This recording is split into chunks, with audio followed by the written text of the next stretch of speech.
All right, got some people in. Man, what a night. What a crazy day earlier. We had to go to the emergency room for Bailey. It was nuts. Totally nuts day. So I decided to come back, and not because I have to pay medical bills, but because I wanted to do a big old canvas. I've had a couple big canvases waiting, and this is actually the smallest out of the big canvases I had. So this one is a little bit more expensive than the other ones are, guys. But it's available in the store if you search for number 751. That's what number painting we're on in my career, 751. I think we did 749, then we did 750 over here, and now we're doing 751 all today. So I paint a lot, and if you'd like to paint and have a lot of fun, I'm your guy right here, right? Show you everything step by step, exactly how we're going to do it. So let's take a 1-inch brush. And we're going to get our old solo cup out because we've got a big area to cover. So we need a little bit bigger area to keep white, right? That's what we're going to do, is try to keep that area white. And I'm going to show you exactly what we did here first. Let's take have our Bob Ross liquid clear. Looks a whole lot like that. I have to take a couple steps back just to be able to show you guys closely because we're so far away because this camera, the canvas is so big, right? So a little Bob Ross liquid clear looks a lot like this on our big 24-inch by 30-inch canvas, so 2 feet by 2.5 feet. And we covered our entire black section with the liquid clear. And then we took the liquid white, right? And if you look up here, right, we'll touch it, I'll show you. Just got to have a little amount. You don't want to have too much, right? If you have too much on your canvas, it's going to make it more difficult to do. So, Bob Ross liquid white, vital. Got to have this stuff in order to make it blend all together all nicely and have it just be just as simple as all of my videos, right? If you've ever seen a Paint with Josh video, you're like, why is it so simple for him to do it, right? It's because we've got all the good stuff, the liquid white, the liquid clear. You gotta have that stuff if you want to be able to paint, the way that I paint anyway. Now, no matter how good you are, whether you're Paint with Josh or just a brand new beginner, right, you're gonna put too much liquid clear onto the black section. It's just gonna happen. So go back with a paper towel, and we're going to wipe off all this, all the excess clear that's going to be picked up by the towel we really don't need. And don't worry, your canvas will still be nice and clear, nice and slick and wet, and it'll allow our paints to drag across it. Don't want to touch any of the white and bring that down into our dark area. That's a no-no. Look at all that excess clear we were able to take off.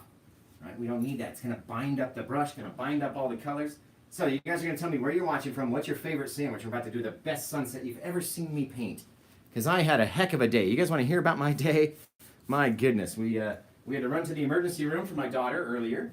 If you were watching my live show earlier, she came in. I actually posted a TikTok about it. Go to hit the little button over here, find my feed, right? It's the very first video up there underneath my pin videos of what happened today, and you'll be able to hear the story. But yeah, Bailey came. We were just literally finished, done with the painting. I hadn't even put my birds or anything yet. That was the only last thing we had to do. By the way, we're taking a little of our yellow ochre and our cadmium yellow. Be nice and bright. And let's put it, I don't know, up here. All right, I'm just going to go around the cup.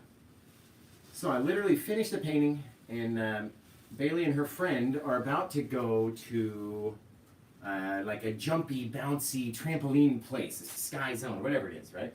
So they're about to go over there. So I know they're getting ready. They're probably doing their little makeup and trying to look cute, right? And so I know they're in the bathroom and they're over here, and then I hear something. I'm trying to figure out what we're going to paint, trying to figure out, do I need to add anything else to the painting or not?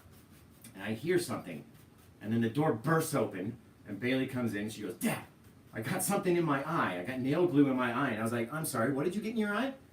She says it again, I got nail glue in my eye, Dad. I said, oh, drop my palette down. I was like, we have an emergency. We need to leave. We're out of here. Went downstairs. It was really bad. I tried to flush her eye under the sink. Just nothing for like 10 minutes. We're trying to flush her eye. And she couldn't open it. It was sealed shut. The nail glue instantly locked the lid closed right in the corner. It was horrible. Poor little thing. And she was in screaming pain, you know what I mean? Like, it's just burning pain in your eyeballs. And so we rush over to the hospital. There's like an emergency room 5 minutes away. Rush over there.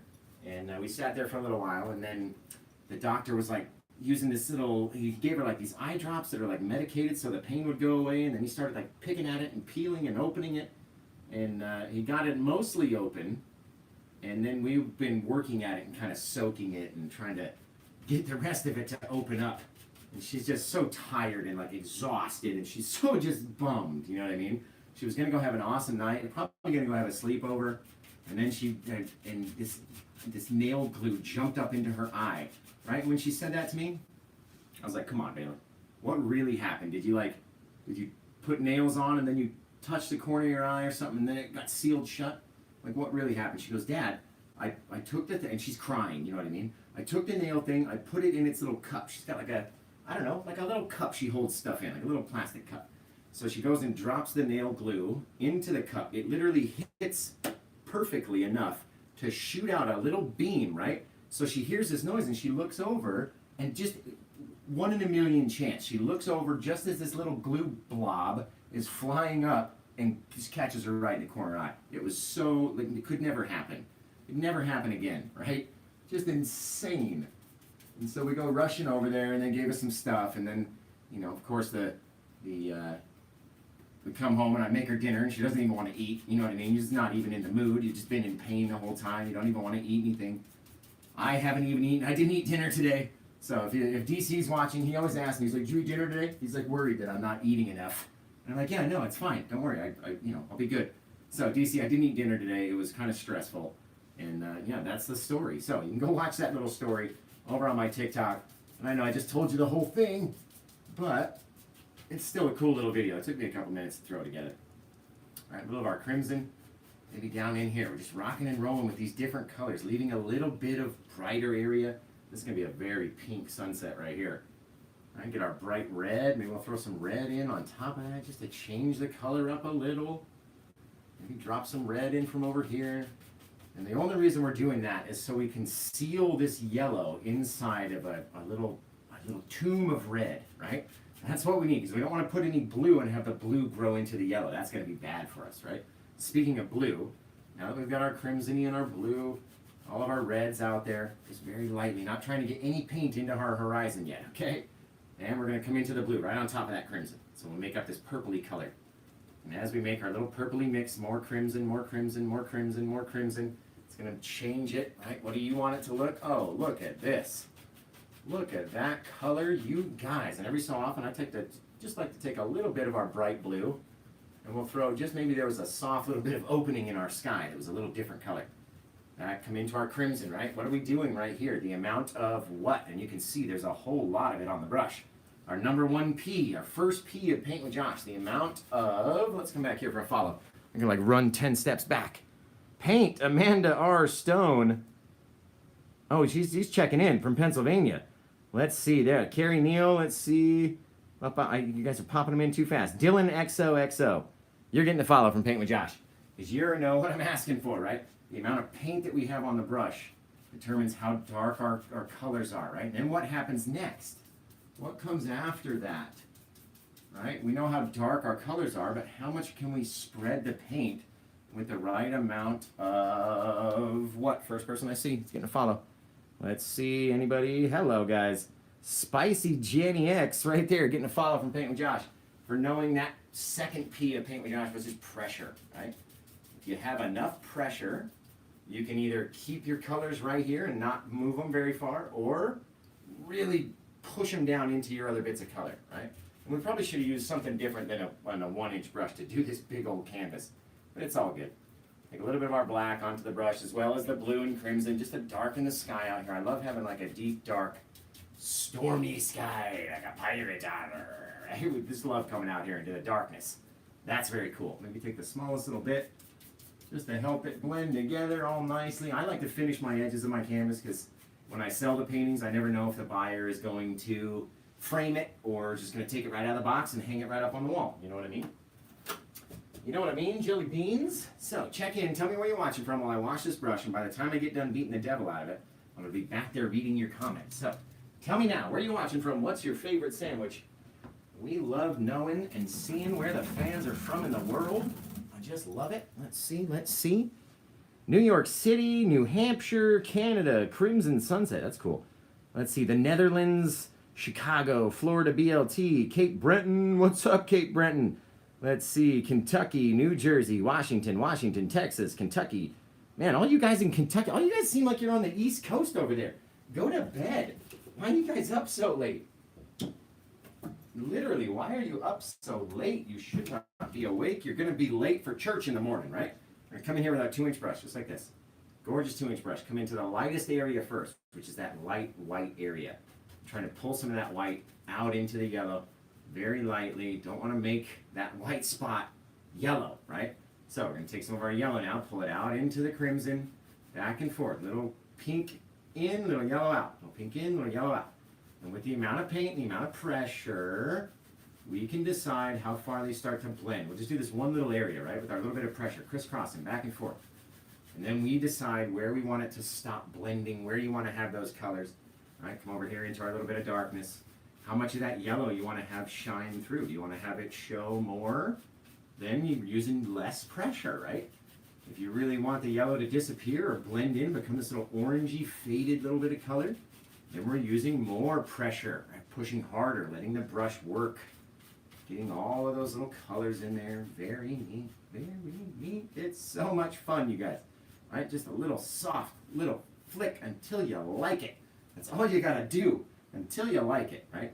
Now that we're coming out here into our darker colors, you wanna really make sure that we're done in here and we don't have any more blending that we need to do. Our amount of pressure, right? Maybe take it, come over half of that little circle with a little bit of different color, just like that. Very cool. All depends on you. And now I have just a teeny tiny little spot where we can stick a little sun back in there, right? Now this looks a little orange, so let's make sure we're careful and we really start blending out these reds and into those purples before we hit the blue, and that way our brush color will change. So when we hit the blue, it won't turn green, right? That's not what we want. Take our dark color just like that. Get this far off little light on the bottom of the horizon too. That's very cool. Way off there. It's gonna disappear. We're gonna throw some big old like kind of tropical-y mountains back in here, so it's gonna disappear, but it looks cool the way it is right now, right? If you wanted to leave yours like that, totally up to you. We're gonna come in and drag based off of that pressure. Look how far we can make this purpley blue color just wanna come down and smother that little bit of sun, right? That's what it wants to do. And because we've got, look at this, look at how much paint we've got on the brush. You can actually see there's a different color on the brush, right? We don't want to have that. It's going to keep continuing to grow. So let's switch to a clean dry brush with no paint on it. And again, come back to our second P, taking that lighter color, starting in the light area first, and then blending it out into our dark areas. Try not to bring it all together. Gotta have little areas where it's kind of faded, and then little areas where you have some deep rounded curves or something. You could put a big old cloud over there. Like, totally awesome. Just so softly until I think it's ready to go. Down here, a lot harder, much more pressure. Right? Dragging some of that red, crimson-y color up, sealing in our little thing. Ah, it's so cool. All right? Or you can take another clean dry brush, because we don't want to wash it off, and take our yellow color, really push hard and swipe it out that way. Right? Swiping out little sun rays, little things. How do you want to do yours? Right? All about taking it and pushing it out there, blending in whatever's left over. And you get these little streaks come down, right? I know that I'm going to cover most of them with my little bit of mountains back here, but it's all good. It's all good. Now, we've been talking about mushing all that paint around, and when we get in close to our light color, we have to change to a clean dry brush so we don't continue to spread that paint. Right? Otherwise, all that darkness is going to want to come in and cover over all this gorgeous light. The light's got to fight against it. Right? Now we're coming out here. A lot of pressure out here. Right? We're not trying to go too far back in. Otherwise, I'm going to drag all that paint. And out here, we have to blend all this pressure. Look at that.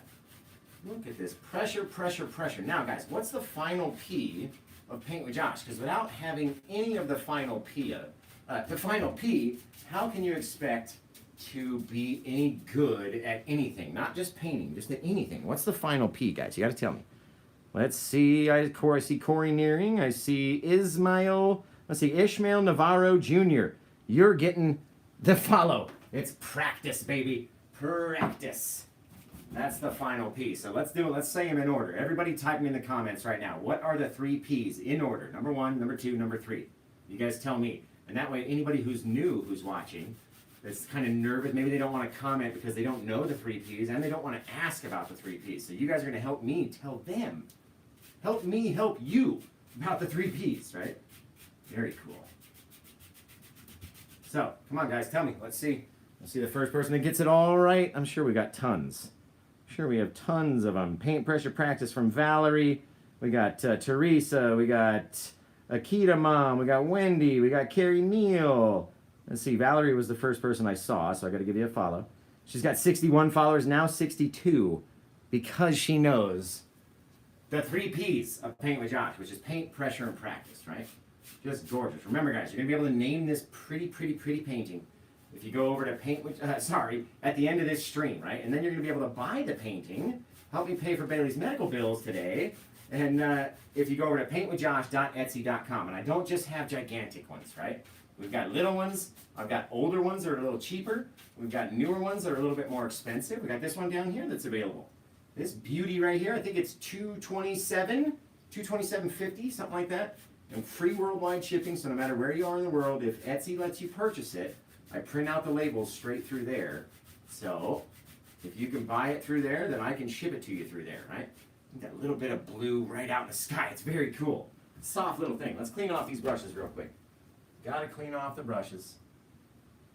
And oh my God, I gotta tell you guys something else. Everything big news happened today. Right? The very first thing, right before the very first show this happened, and I completely forgot to talk about it all day long. And can you blame me? I was down at the ER for a little while, right? So let me see how many people we got listening to this thing about to happen. Only 467? That's okay. That's okay. This is big news, guys. It's big in my world, anyway. I'm sitting there this morning. I'm going through TikTok. I'm getting ready to set up the show, and I see somebody comment, and they have a little blue check mark. And what happens when you have a little blue check mark? That makes you double check at what's coming up. It was Michael's art store, guys. Michael's. What? Oh my God! Michael's commented a bunch of little heart things on my video. Oh, it was amazing. It was amazing. It put me in the best mood. And then I was on my medication, so I was just like singing this morning. It was just crazy. I totally forgot to even mention it. But yeah, Michael's, it's like, I think it's at Michael's stores, that art store. They're everywhere. And my goodness, it would just be my dream. I sent him a message. I was like, oh my God, guys, thanks for commenting on my videos. I literally tagged them in every single video. Because my goal is for them to see it and go, hey, we should bring this dude in. Maybe have him travel around to all the Michaelses across all the United States and teach. That's my dream, guys. Literally my dream. How awesome would that be? Right? So we'll see. I sent him a message. And I was like, hey, super big fan. I literally go down. I give him the address to the Michaels that I go shop at.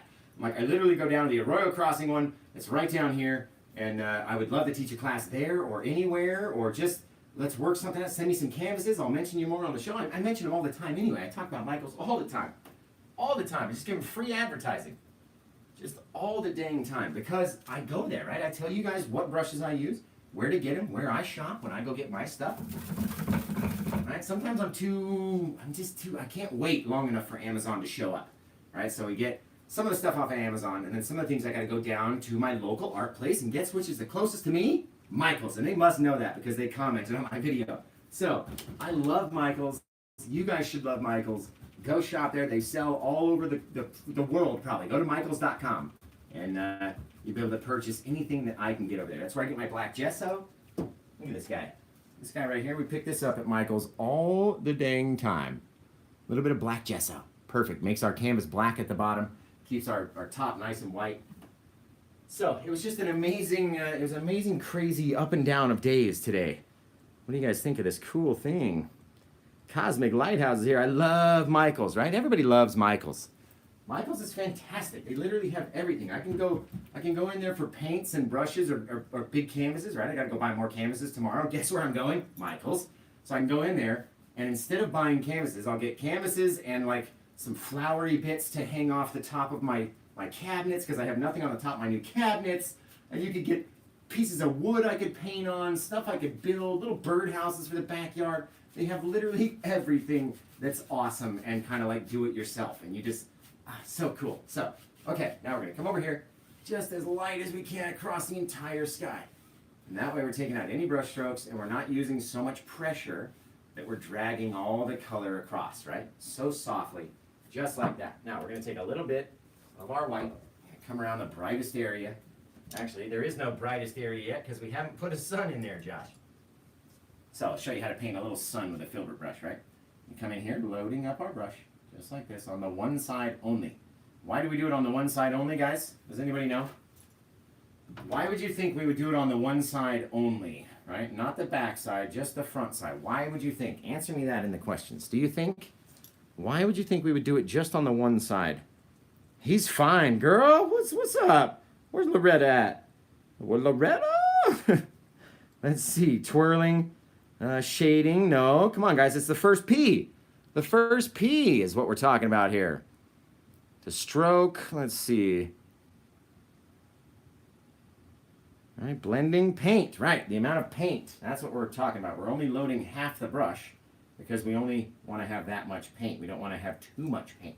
We're going to take that half of the brush. I'm going to come up here, touching into the brightest area now, flattening it out. Look at all that pressure. I'm literally bending the bristles at a 90-degree angle. Now I'm going to try to stay out of your way and look under my own hands and watch them spread out like a little circle with a lot of pressure. I'm not moving the brush from the center of where I very first placed it.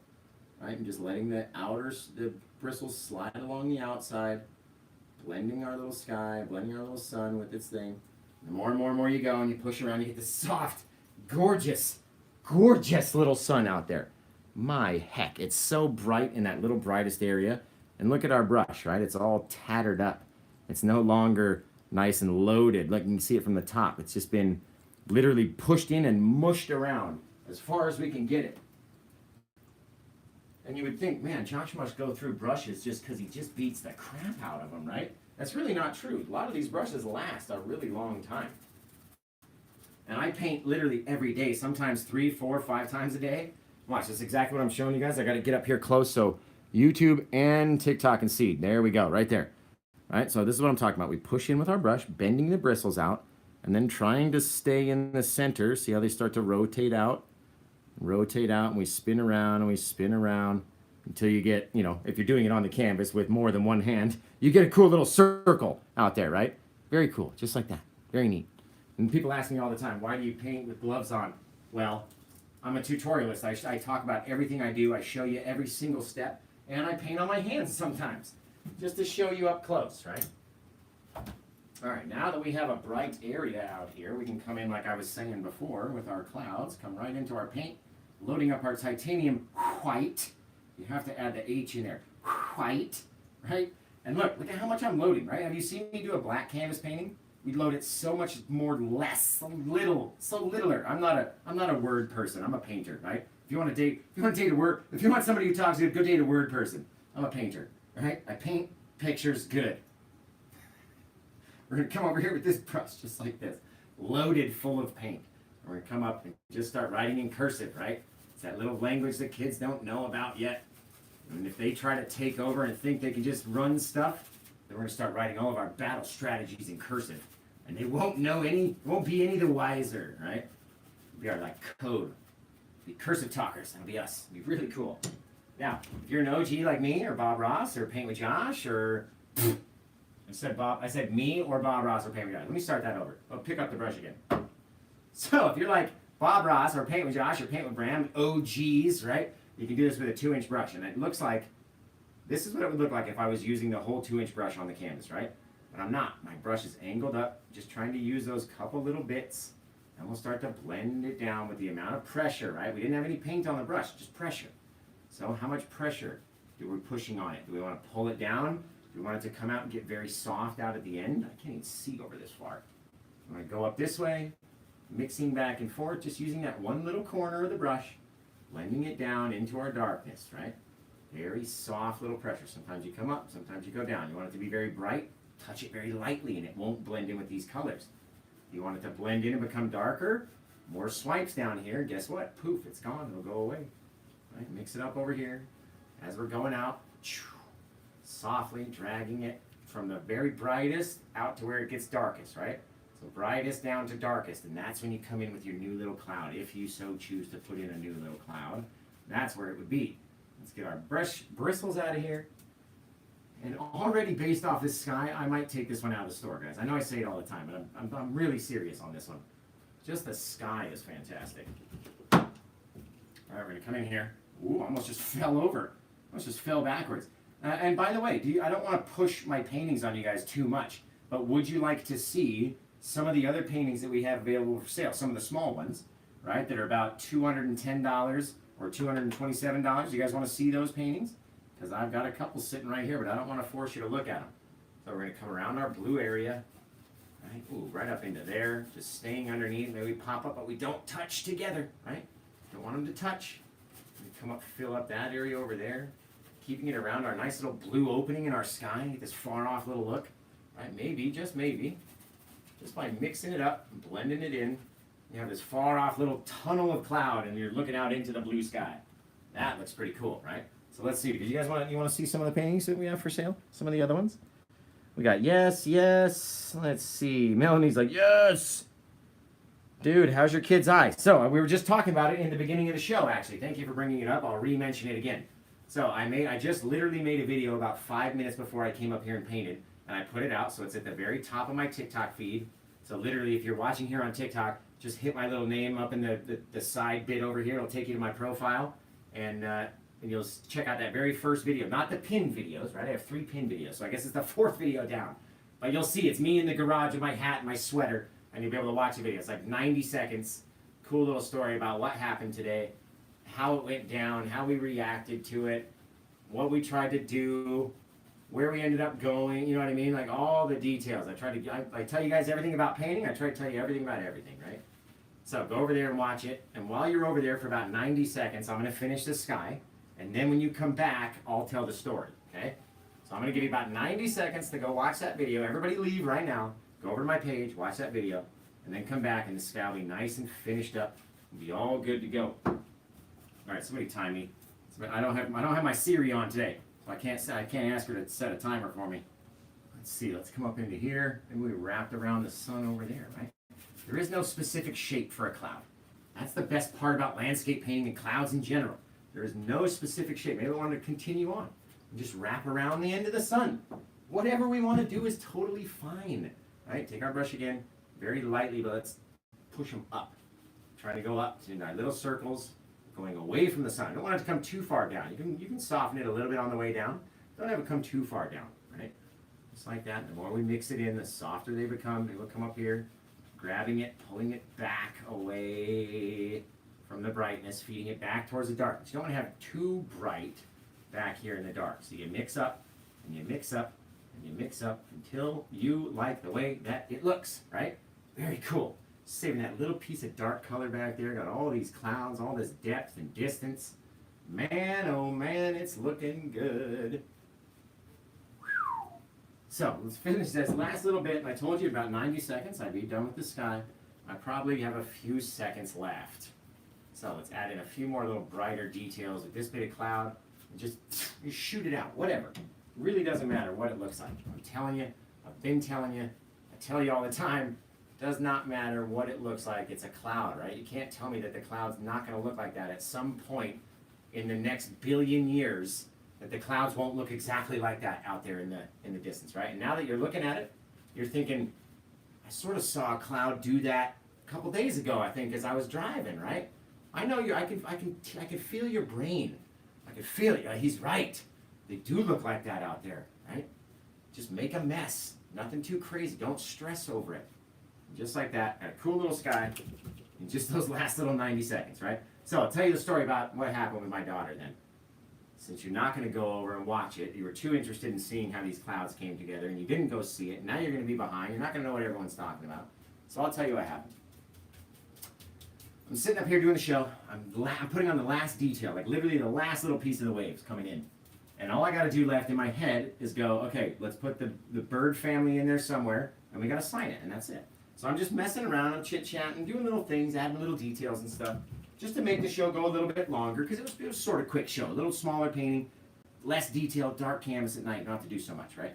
And we gotta get some undercolor up here. So let's wash the brushes off as I continue to tell you the story, right?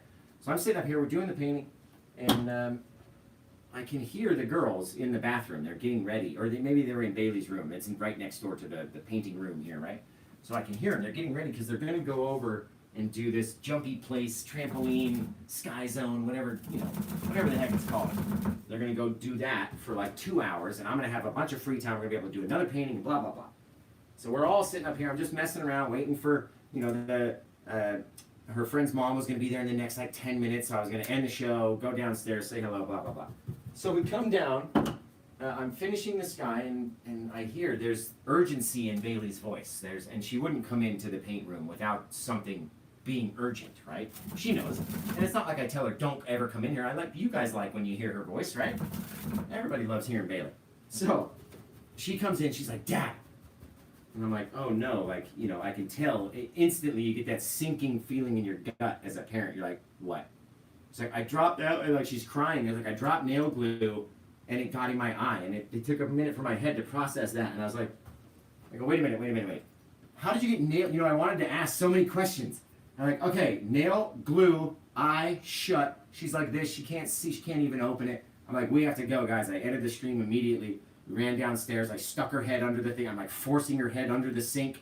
I'm trying to flush her eyes out like the science teacher has to do at school, you know what I mean? If you get something in your eyes. And we're just really working to get this crap open. It won't open, her eye does not want to free up. And I'm like, okay, that's it. We gotta go to the hospital, right? There's an emergency room about 5 minutes away from here. So we throw her in the car. By this time, friend's mom shows up. She's like, oh my God, what's going on? We're trying to do anything we can think of to get this stuff out of her eye. The whole time it's burning. You know what I mean? She's crying. It's burning. She's like just mad, just as mad as you could possibly be when something is in your eye and you can't open it. It's irritating you and you can't get it out, right? You guys know. Everybody knows that feeling. It's just an awful feeling. And I just felt so bad for her. So we get her over there. Get her all checked in and stuff, and the doctor comes in, and man, he was the best guy, because he instantly gave her these little, like medicated eye drops, right?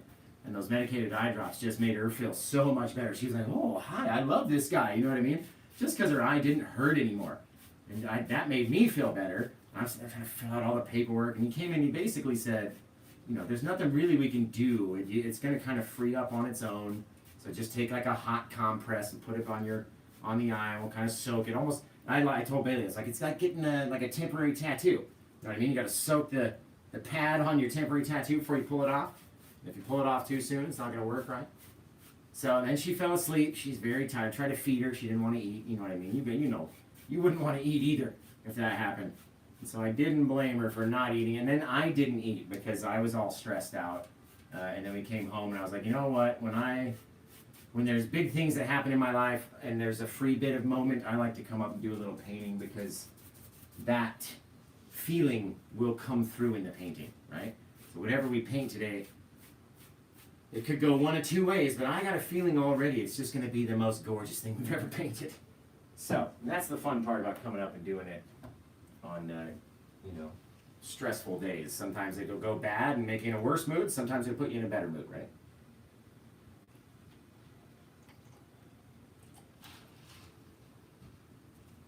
Man, oh man, this one's looking good. Now let's wash off this brush. Remember, you're going to be able to name this painting, and you can buy it right now before anybody gets the chance to even look at it, before I post it anywhere. And just for reference, it's going to be a bigger version of this little guy right here. So we're going to have some mountains off in the distance. We have our purpley wave, our blue. We've just put in our phthalo green back there, right? So we got our green. Now we need our blue section. We need our crimson section. Throw our eye in. Got the wave. Throw the mountains in. We'll be done. It'll be fast and easy. Right, so if you want something that looks like that, but on a much bigger scale, for your big old living room wall that you've just been waiting for a painting to put up there, you have no idea what to put up there, well, I've got something you can put up there. And it's right here. It's 30% off, and it's free worldwide shipping anywhere. This is the biggest canvas I can possibly ship worldwide. I won't take the chance on going any bigger and either having it get damaged or it costing just way too much for the shipping on a painting that size, right? Let's come up here. Not too much of our back ocean. A little bit back there, a little bit over there. Oof, little dark separator in between, right? You guys can see that little dark line. That's what you want to have, right? Now we're going to change colors. We've got this blue, right? Maybe we put some of the blue back in here. Just putting it down wherever, right? Down in that deep, shadowy area. Back here behind the crest of our wave as it wraps around and comes down into here. And just with the amount of pressure we're pulling on, yeah, spread it just like that, right? So we've got our band of green, little dark separation, band of blue, a little bit of blue over here, just so when we put our crimson on, it'll start to change into that purpley color. And in fact, let's do that here. If the eye Let's put our eye right about there, right? Maybe up even a little bit hot. Ooh, this one's gonna crest. Oh, that's gonna be neat, right? Because you have to have room to slide it back and do different things, right? So if we imagine where our little wave could come up, we're gonna have our little mustache back here, so our wave's gonna come up into there, crashing over. So our eye is already right here. It's already gonna be blue, so that's perfect. And that's where we're gonna try to stick the eye of the wave. I tend to put them too far over to the side just because I love watching the water move. In my mind, as we're painting it, I'm like, ooh, I could make this wave do this, and I can make this wave do that. I can make this do that and do this. And it's just so much fun to sit and play around. And that's my style. We just literally make it up as we go, step back, look, go, okay, this is going to look cool if we did it this way, or this will look cool if we did it that way. Now, what we don't want to do is take all that green that's on the brush and mix it with our crimson, right? So, again, we need to wash the brushes off. I do have 4 sets, 4 big 2-inch brushes that I'm rocking at all times, but you guys don't have all those brushes, right? At least a lot of you don't. I would imagine you have 1, maybe 2, right? Because you get tired of having to clean them all the time, and so you just go grab another clean one, right? That's the fun bit. And that's a lot of times what I'll do in the tutorial videos, just to keep them moving fast. We'll do that, right? It's already 11:20. This painting's taken all night. So remember, guys, tell me where you're watching from. What's your favorite sandwich? And we're going to see. Maybe somebody wants this big old giant painting. Oh, you guys told me you wanted to see those other paintings, didn't you? Well, you've been looking at this one so far. It's gorgeous, right? It's all dry. Just gonna rub on it. Do anything you want. You're not going to mess this one up, right? You can even feel the texture in the waves. It's very cool. Check this guy out. Nice and close. Trying to get the glare off it. Ooh, look at that shadow in there. All right, this one's 227. It's in the store right now. It's available. Search for what's the number on that guy?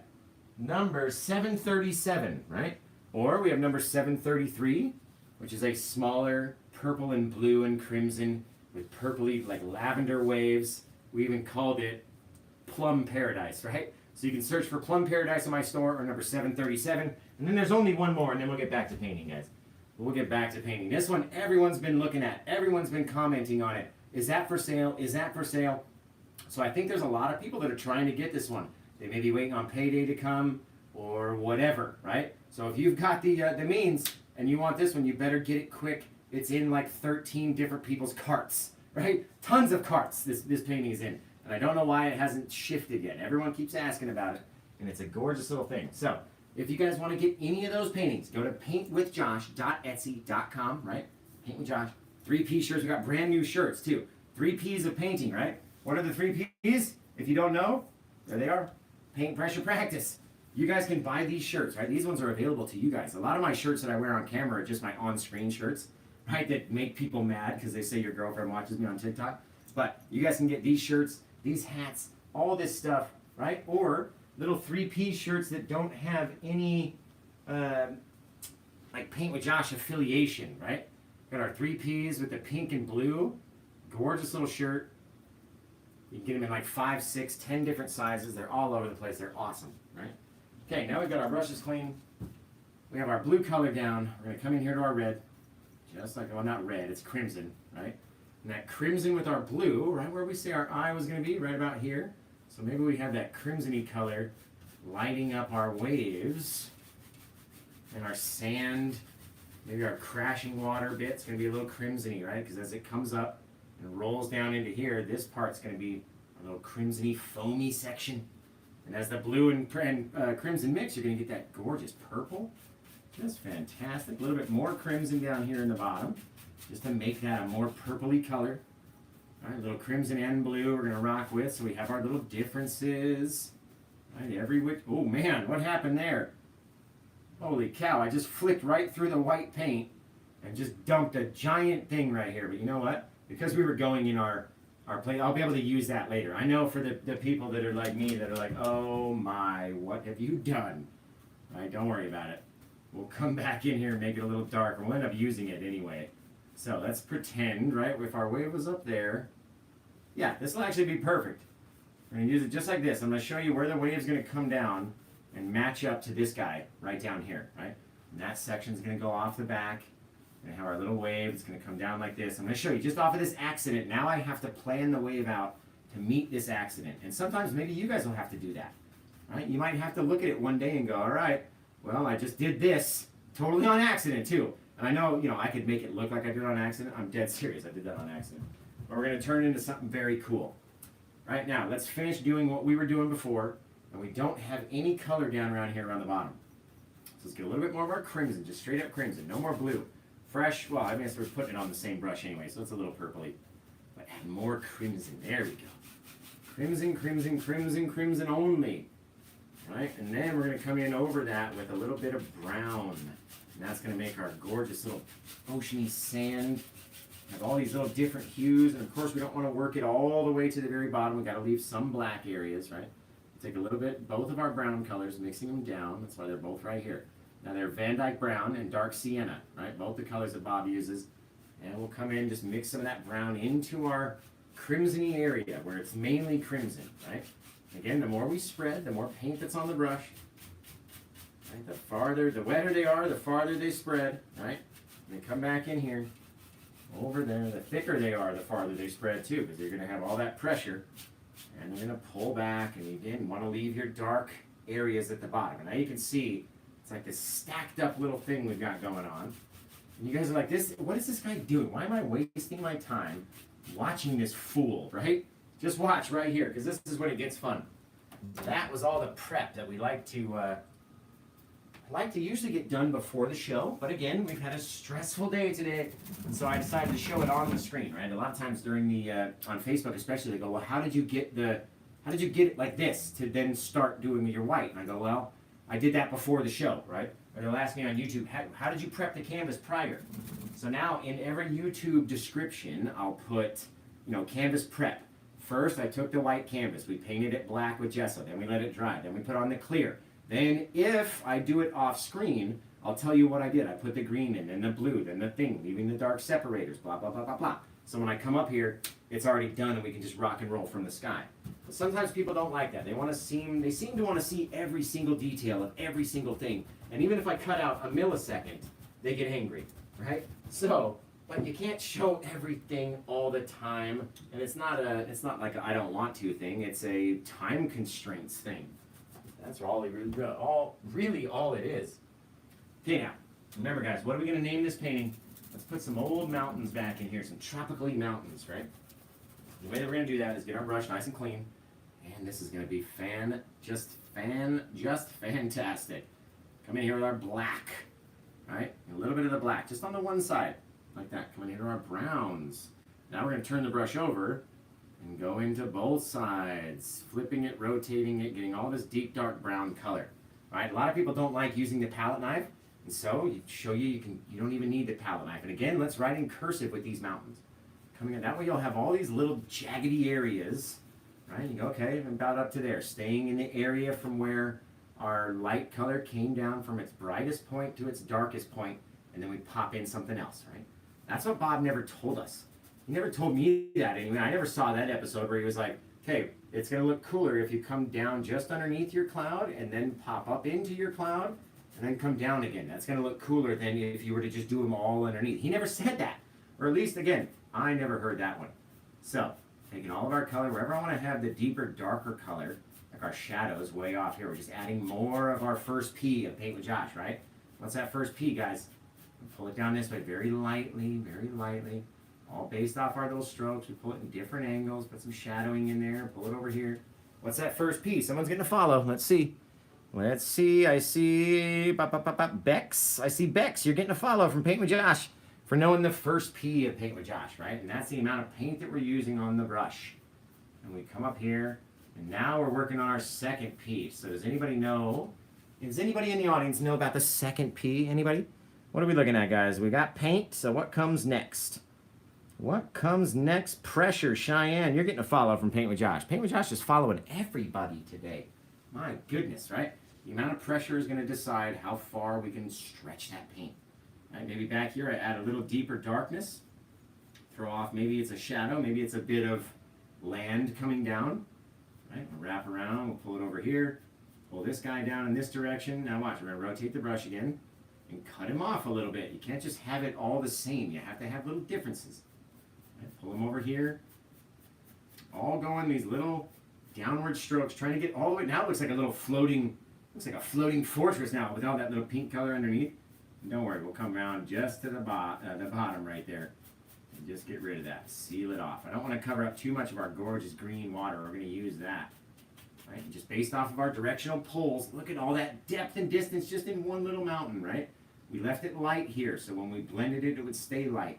We added more darkness to this guy, so when we blended it, it would stay dark and push itself, push that other guy back, right? Maybe it connects to this ridge back here. Look at that, just with a couple little things, guys. You decide what you want it to look like, right? I'm so serious. Maybe we got a little pop-up right here. Dang, you decide. You do it.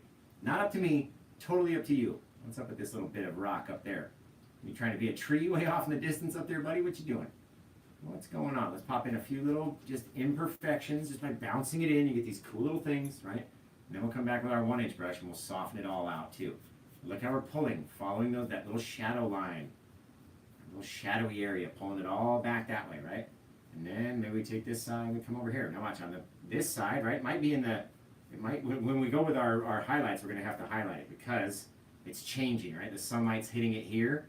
It's leaving the back of this in shadow, leaving the back of this in shadow. So when we come down to this one, we're going to have to brighten that up with a little bit of brightness, right? We'll take our brush. Maybe we'll come up here like that. Ooh, it's got like a little Pride Rock action just happening out there, right? Or take it and pull it off, however you want. That guy's going to be very, very, very light pressure with a very, very, very small amount of paint. Makes it look further away. Almost makes it look like the cloud's trying to come in there. This guy, we're going to swipe down at this other direction. Right? Again, you decide what it looks like. Not up to me, totally up to you. I've done this 752 times, 751 times, however many times we've done this. Not this painting, but just every painting in my career. 752, I believe. Now I gotta look. Where is the old shop? No, 751. See, I was incorrect. So, 751. That's this painting. We haven't done the 752nd one yet. That'll be tomorrow. Right? I plan on, if Bailey's okay and feels all right, I plan on painting a lot tomorrow. So, gotta make some sales, pay some bills, buy some more product, right? Get some more canvases, get some more gesso, get some more stuff. It's gonna be awesome. Look at all the depth in there, just from messing around, right? Pulling in different directions. And that's why we're starting to introduce the 3 Ds of Paint with Josh. Now, who thinks they know the 3 Ds of Paint with Josh? What do you think the Ds would be, right? D as in downtown Charlie Brown, right? That kind of D. Again, coming in cursive. Sticking it in there, bam, just connect up with our mountain over here. Maybe we take a little bit of that darkness, we pull it off the deeper, darker side of that little ridge. And who knows how far that shadow goes, right? All up to us. Literally it. This guy, we're coming down over here, maybe he lights up. And we have the whole rest of him slide off just so lightly with that little amount of pressure that it looks like it's just floating in a little purple cloud back here. We didn't paint the cloud. That's what it looks like to me, right? And depending on how far you come down into your water is going to make a big difference. So our blue, black, crimson, our 2 browns, right? So let's say these guys started coming down. You know what? Let's actually put a little bit of color back in here first. Let's switch. What are we going to do? What are we going to do? What are we going to do?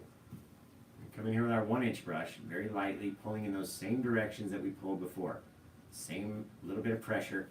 The more pressure, the more it's going to drag, right? With this 1-inch brush, it's going to soften it down. It's going to be very cool. Right? Come back in here, very little amount of pressure because we don't want the dark to grow very far. Staying on our horizon, but as we get closer over to this side, the horizon is going to get lower and lower and lower because it's wrapping around into our little bay back in here, right? At least in my mind. In my mind, it's the only one we're trying to worry about right now because it's always going crazy. Right? Just softening it with that amount of pressure. I'm not having the mountains move any further than they already are. We're just making them softer with a little bit of pressure. Right? A little touch, the lightest little touch. Now over here, different angle, right? And remember, type in those 3 Ds. What are the 3 Ds of Paint with Josh? I'm about to come back and look right now. What would you think the 3 Ds would be? As we come over here and see. I'm getting good at this. Thanks, I've been doing it for 4 years. Let's see. Detail, direction, depth, dimension. Those are all good. Depth, direction, dimension. No, that's close, guys. You guys got good. You see, great minds think alike, though. Almost. Depth, detail, dimension. It must be really late. A lot of my original followers or my my normal followers, they should know. I'm about to hit you with it, and you guys are going to be like, oh, of course. Are you ready? I'm going to give one more person one final shot. Detail, distance, right? A lot of people keep saying one or the other. So we'll put them all together right here. Depth, distance, details. The 3 Ds of Paint with Josh. How far away is it, right? Or how deep is it? If you're looking at the water, how deep can you see inside? How deep can you see inside that bush, right? Distance, how far away is it, right? And then the details. How many details can we see at this long distance of this little mountain? Are we going to be able to see every single thing? Probably not. Are we going to know what those little things are that are poking up on top of the mountain? Probably not. Is our eyeball going to think they're probably trees or there's some sort of something, a bit of rock formation, something that's happening? Probably, right? Because our eyes are very smart. We have very smart eyes. And when they come and look at things, they go, I see what you're trying to do there, buddy. I see, right? Just a little bit darker paint, bringing that guy down, just smallest little bit, just to change it, right? Now, I'm going to take this guy, and now as we come wrap around, maybe we're going to come a little, oh, you know what I said? Again, just all over the place, Josh, get crazy. Let's come in here with our white. We got to paint a little bit of our water before we start throwing our brown in there. Just like so, right? But we can see where my little ridge is going to come down. It's going to start coming lower and lower and lower, wrapping around here. We're going to have all these giant rocks in the front. A lot of texture. It'll be very cool. It's definitely going to be worth the $770 I'm charging for it. So we're going to come back in here, maybe underneath the sun. Let's start. Little things. Little bits. All right, little angles. Now watch this. We can even decide, just based off of a little downward pull, just like a mountain, right? Maybe you got a little wave right there. We got this side over here as we're coming down. And now that we have a little bit of light color back in here, right in front of our area that we want to drop down in front of, then we can come in with our dark, spit down in front, start creating this mountain, coming into our deeper, darker colors back here, right? Just like that. Very cool. A little bit darker, feeding it down, right? This guy, he's going to come down here, but he's going to come even further down into the green than the other guy did, right? Just wrapping itself around, just like this, a big half circle. So guys, what are we going to name this painting? Is it going to be Breakers Bay? Is it going to be, Sunrise Mountain Tropically Paradise something or other? You guys got to tell me, because after 751 paintings, I just get so tired of naming them. I can't come up with anything else. I can't come up with anything new, right? So you guys got to help me. So start coming up with a name for it. And remember, you can purchase this painting if you go to paintwithjosh.etsy.com. All right, we're going to come back and finish a little bit more of our water. Maybe back here we had that little ridge that was going out there flat, right? And we're not connecting all of it either. This guy, that little bit downward swipe, get that water building up. You got all these little things that are going on out there, right? All these little bits. And you come in and literally just try not to connect. Try not to connect every piece. Try to have a little bit of darkness in between. Maybe come up and touch. Maybe come up and touch. It all depends what you want it to look like. Don't want to have so much detail out there, though, is the key, right? And that just looks like a crazy, just tumultuous mess. We're going to try to pull it out nice and flat, following those same angles. So even on our little wave, where we had our ridge, we have to go down and to the side. Same angles that we were using before. Right? Very, very cool. Because we didn't just go side to side and make a mess, and we actually sort of planned out a little bit of waves, you get this different look to it. Right? I love the random look. I love it. And then some of the times I like kind of making the paint do what I want, right? And that's the real joy or the happiness when you get painting, is when you try something, you have an idea in your head, and then you go, man, this would look really cool if I did this, and you do it and it actually works. Oh my goodness. And that's not just the best. All right, so what if we came up here? Yeah, all right, let's save that little piece. Maybe we'll get a smaller fan brush, because when we're working in this back ocean, my bigger fan brush tends to leave too much paint on the palette. Can you imagine? On the canvas, can you imagine? We're going to come down here, just very lightly make our little mustache, staying on the edge of that stuff right there. It's just on this one side. We're going to start to slide it back, all the way back here. We can push it off into the distance. It can start to blend with this bit of water back there. Right, little things. Basically straight sideways. You don't want to pull it with too much vertical feel to it. And try to keep it underneath very dark. Right? Go wipe it away, do all sorts of stuff. And we're going to end up putting some color back here anyway, but try to keep it a little darker as we slide in our little next set. Just like that, building it forward. Don't have too much paint anywhere on this canvas, really. And that's the best part about doing this sort of painting, is that you're not going to have so much paint. You don't need a ton of paint on your brush in order to make it show super brightly, right? And that's what's cool about the black canvas, in my opinion, anyway. All right, let's come into here. Maybe our little bit, we need to, there we go. Really just make it so it's pronounced, right? We want that little ridge in there as it flows down. And then again, we don't want to cover every bit, right? So we had that little bit. We had our little piece come back down over here. Little things, maybe over there. A little bit brighter, a little bit different angle, right? Feeding back into our little guy. Leaving all these darknesses, barely touching it is the key, right? Those little lips out there, that's cool. That's a cool little lip. All right, got our lip, maybe it came down, it was going out here. We got a little brighter back there, maybe it came down again. All these little things, little details for the buyer, right? All feeding back. And then you decide what it looks like. If you want to add a little bit brighter in here, feeding that foam back to our next little lip, right? You pick a mustache, pick an angle for that mustache, and rock and roll, right? So we got one mustache over here, looks like that. We got another one right there, right? Very cool, very neat, guys. Very neat. Now we're going to come back with our 1-inch brush, try to get some of the color off of it, and then just soften this wave.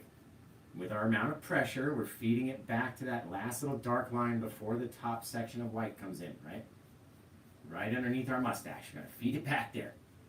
Right, this guy we're feeding from here, going back this way, a little different angle. Having those little bits of water meet up, becoming very soft, but not pushing so many times or so hard that it blends it all the way away. That's going to be bad. You don't want it to blend all the way away. All right, and we said our eye would be right here, which is going to be perfect. And then our bit, actually let's move our eye over a little bit. But I have all these gorgeous paintings, and then I'll show you guys. I don't even think I could show you this biggest one. I don't even think you guys are back far enough to see the one that we did the other day. Oh, it's so heavy. There we go. This is probably about as much as I can show you. This is a 30 by 40 inch giant wave with a meteor stripe coming down. Forest off in the details. Got a comet shooting out of some black hole clouds. It's really cool. And of course, being as big as it is, it comes with a big price tag. So I tend on hanging on to it for quite a while until I decide to lower it down. Let's see. Ooh, name it Neverland. That's a cool name. Who said that? Who said that? Oh, a bunch of people said that. My goodness. I think everybody wants it to be called Neverland. So I think Michaela might have been the first person that said it. Oh, Michaela's getting a follow from Paint with Josh, just like that. So, let's see. Let's put this gorgeous little sunset back up here. We've got our wave. Got our bit of water, right? We're going to come up and crash a little sooner than normal. Put it over here. Oh yeah, we've got tons of room. It's going to be fantastic. Okay, let's clean up our little space to work with while I try to hold back a sneeze. I feel like I'm going to sneeze here in a second. I don't want to sneeze. Sneeze, please. No, no sneezes from Paint with Josh. Okay, let's come up here into our white that we just cleaned up. We're going to pull it down. Our little pile, just like that. That way it's nice and fresh, hasn't been diluted with any other color. And we don't want to pull it up so far that we lose our little squeezy bit, right? We don't want to fill it all the way up to the squeezy bit. Whatever this piece is called. I don't know what this piece is called that holds in the bristles. I never went to art school. I don't know what it is. So, if you guys know what it is, type it in the comments right now. I call it the squeezy bit. I think it sounds better. Let's come up here and just decide if that's our eye, that means our water crashing just like this. We're going to come up over the edge, right? And that becomes the tip top of our wave, and then past our eyes where you want to start grabbing from.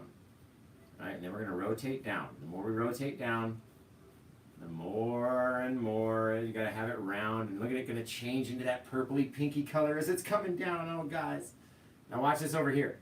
We had that light color off in the distance, right? Very lightly. A little bit of water. It got very dark back behind here. But the point is, you want to leave a small little bit of dark between these two colors, right? If you have those two colors right here. If you don't have them and your canvas is much smaller and you ran out of room, trust me, I do it all the time. Don't worry about it. All right, we got that little bit of brightness that's connected to our wave in the back. And then you have to keep that little, like there's a little V in here you can keep. So you can turn your brush, right? Say we came up like this, we were over here. Get our gorgeous little shape of our wave starts to come down. Right, rotating, not having too much paint on the brush, not having too much pressure. Not even rotating too far. You don't want to do it. Your brain wants you to like rotate down into here, but don't do it. Don't do it. I'm just showing you, okay? We're going to grab that little V right there, start pulling off in this other direction, right? Throwing it off over here to the side of the canvas, just wherever it wants to go, right? That's all you really got to do to make this gorgeous little wave where it's crashing on one side and not the other side, because the other side hasn't come down and hit yet, right? I like to give it these little fingery flicks. Just fingers, girls. Just like little fingery flicks in here. As we're rotating down, you get these little dark areas right in there where you want to save, right? That's where we want to save those things. A little bit of bright white right on the top just to have it stay up there. And sometimes you can come up here, hold just like that. And our palette knife will almost act like, or our liner brush will almost act like a palette knife. You can get enough paint to stick up on it, and you can get a little bit of brightness right out there on the top. Right? Over here, we're going to touch a little dab along the edge, and then a couple little flicks. But don't rotate down, right? You got to flick it out to the side. So even though we're not touching it, let's come up a little higher too. Look at that. You just keep going on forever and ever and ever, however far you want to go, right?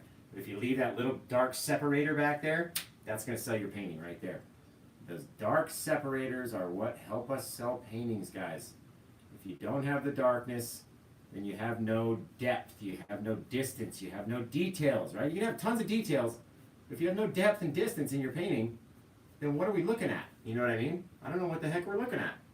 This guy, look at that little rounded flick. There we go. It's all about having him come down and be round. Looks like a little claw coming out. Got our bit over here. I don't think we have enough white on the paint, on the brush. All about the paint on the brush, guys, right? So, I think Neverland is an awesome title for this one. Just awesome. But again, we're going to be looking for names towards the end of the stream, so come up with your name. What would you want it to be called? All right, I'm going to slide this guy down, and then we decide that's exactly right where we want it to be. See that? And we take our little bit of paint right here, rounded edge, and keep this side right here underneath. It's going to be very dark. Now, we're going to flick the paint back right to this next bit of dark, brightness, but we got to keep it dark in between. Keep our dark separator. All right, so we're flicking back.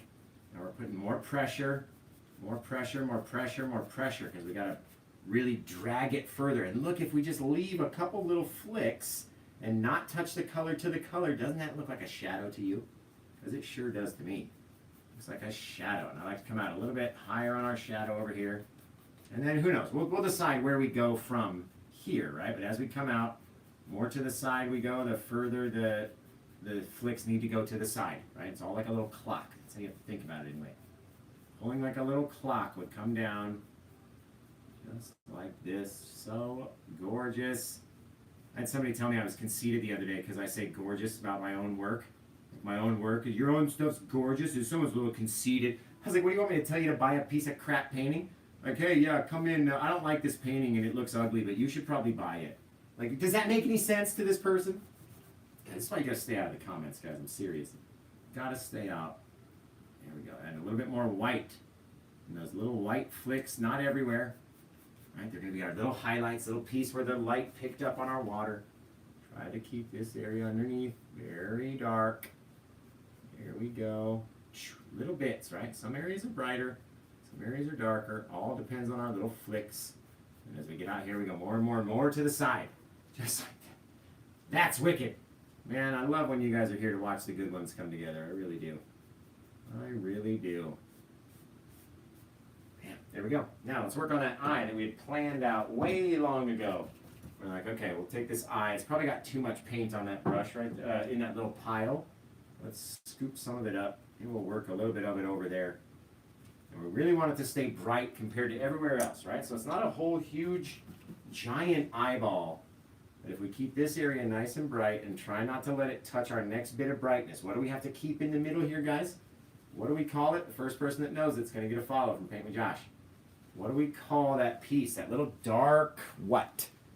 A dark what? What are we calling it? Let's see. Gorgeous just describes your excitement. Thank you. I love you. I love you, Denise. I think it was Denise. Dark patch? No, not a dark patch. Dark separator. There you go, Jesse. You're getting a follow from Paint with Josh. 30 followers. Jesse has 30 followers. Now you got 31, right? Because of Paint with Josh. following you for knowing about our dark separator back there, right? That darkness, as we slide it back, go back over here, more and more and more and more and more to the side, blending it out, letting it become darker, keeping it underneath this little bit. This is our dark separator, right? So the more that we push up underneath that guy, and cover it and get closer and closer and closer to our little bit of light color in the back, changes the angle of our shadows, changes the length, changes the depth, right? Don't touch the color to the color. That's your number one rule. Keep that dark separator in there. You really are going to miss it if it's not there. This color matches with this color too easily. You don't have any dark areas, you don't have any light areas, you have no depth, no distance, and no details. The 3 Ds of Paint with Josh, right? Now over here, same rounded flick, very light pressure, right? Almost like we're doing this as a circle, and then every so often we come up and actually touch the canvas, and then we pull away, and then we touch the canvas. But we're literally making little circular motions, turning our brush this way, softening it down, making it just taking out any of those little brush strokes, except for down here, because I want all these. I want those little brush strokes down there. Those are the best little brush strokes you can have in a painting, right? Now, you guys want to see the dark separation of the S-shaped curve, or should we do our little flicky little bit of our water and start showing you the foam and how we're going to rotate this wave up? How this light area is going to attach to our bit of foam. Which one you kind of got to go with the spray of the water, right? That's really the natural progression of where the painting should go. Yes, we do lots of colors, and half the colors they're not even here yet. They're all right here waiting for us to blast them out, right? All of our colors are waiting down here to come out and say hello, and it's going to be fantastic. Just back here, just in case, right? I'm going to take our little bit of our mountain, just slide him down just to soften it. And again, it doesn't matter where it comes from, where it goes to. We have a little bit of softness back there, and then we're going to have all of our spray, and then we're going to have more giant rocks that wrap around the front, almost like this whole thing was connected at some point, right? So, just like that, you guys are going to tell me where you're watching from, what's your favorite sandwich. We're going to work on our eye up here, because we started and we never finished, right? We're talking about the dark separator, and then we never finished it. So we've got to push up, stay up underneath, but keeping that smallest little dark line in there. That's all you need, guys. And your eye can't be too big, right? You want it to, because it's very pretty. And it turns and it starts glowing, and you're like, ooh, it could be this big. You know what I mean? You don't want that to happen. You have to remember, our wave is going to come down. It's like rotating up and crashing over all at once. So now that you can see those that little separation, that little difference in colors, very, very light. Can you guys even see that from the cameras? Oh yeah, you can see. Perfect, right? That little piece right here is where we have to imagine all of our light color going up and then rolling around and wrapping over that little circle, this area, this little circle right here, right? So you can't just go straight up through it like a ramp, like Evel Knievel's going to just go fly off on the thing. Right? You can't do that. You got to have our foam feed back and slide up right at the right moment. And I'll show you how to do that right after we do this spray. So we're going to take all of our dark color and come up underneath, right? We have an area right here where the color from the water back behind is inside where it should be dark. That's our dark separator right there. So we got to go back and fill it in. Just by slapping up, staying around the edge of the eye, right? Attaching itself to its original dark separator that's back in there. So you have that dark line that flows up and around and then becomes a big, long, stretched out S-shaped curve, right? If you don't know about the S-shaped curve, we talked about it many times today. I think I painted 3 Seascapes today. So we talked about the S-shaped curve a lot. And if you guys are like, what the heck is the S-shaped curve? It sounds enchanting. I need to know what this S-shaped curve is. Then tell me in the comments that you want to know about the S-shaped curve, and I'll show you what the heck I'm talking about. Just very quickly, very simply, and very easy. It's not going to take up a whole lot of time. But you guys got to tell me, or do you already know? Do you already know about the S-shaped curve and I don't need to tell you? Does anybody want to know? S-shaped curve. You guys want to see it? Do you want to see it? Man, Rhonda Burkhurst over there on YouTube is just mashing it. Just awesome. Let's see. All right, I'm going to show you guys. You want to know. You want to know about the S-shaped curve.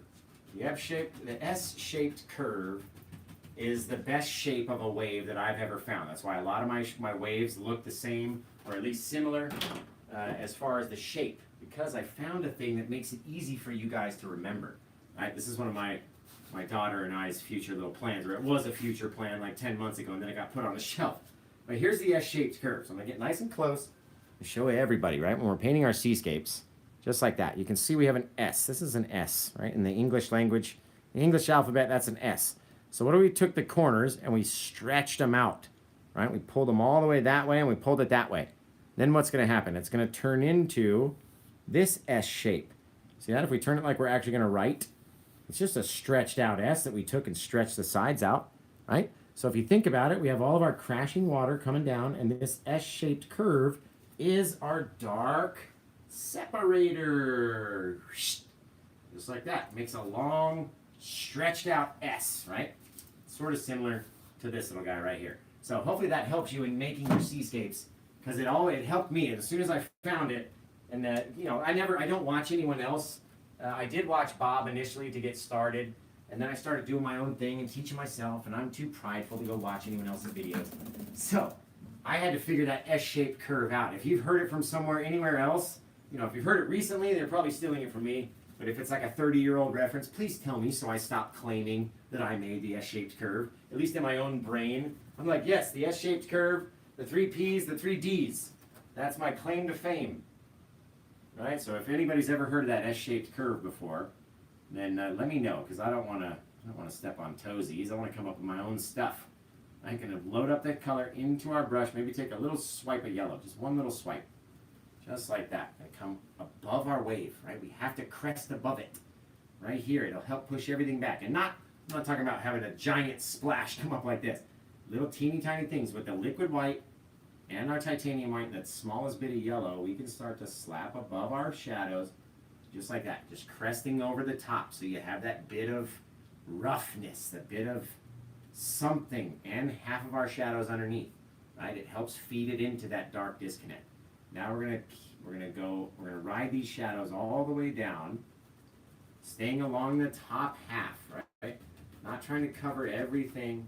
And then down here, it really doesn't matter. You can literally cover over the whole smash, right? But up here, you want to save some of those darker shadows underneath, so you can barely tell that there is dark shadow. That one we hit too hard with our brush.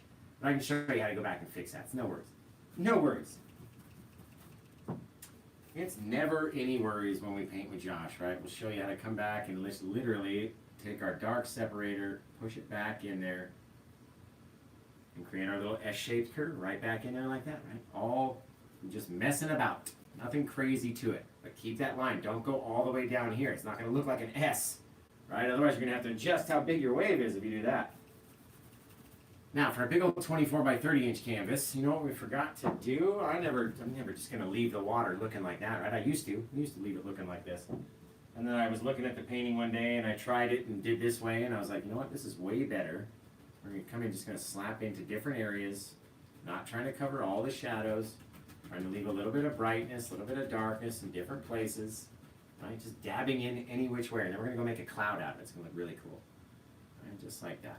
Staying on the top. And then we're going to come in and actually fling a couple little bits of water at it, which is going to be really neat. Not water, but you know what I mean. You know what I mean. So we're going to come in here with our brush, nice, clean, dry brush. Now, because we have our liquid white up here in our water, it's going to grow like you wouldn't believe. Just as long and as far as you'll let it push, right? Again, if we come up and touch little bits, that's why we left that dark shadow, so it could blend down into that gray. And we're leaving little pieces of our wave as it's falling. And of course, not every little bit is going to be all the same, right? So get in there, work at it, see what it looks like.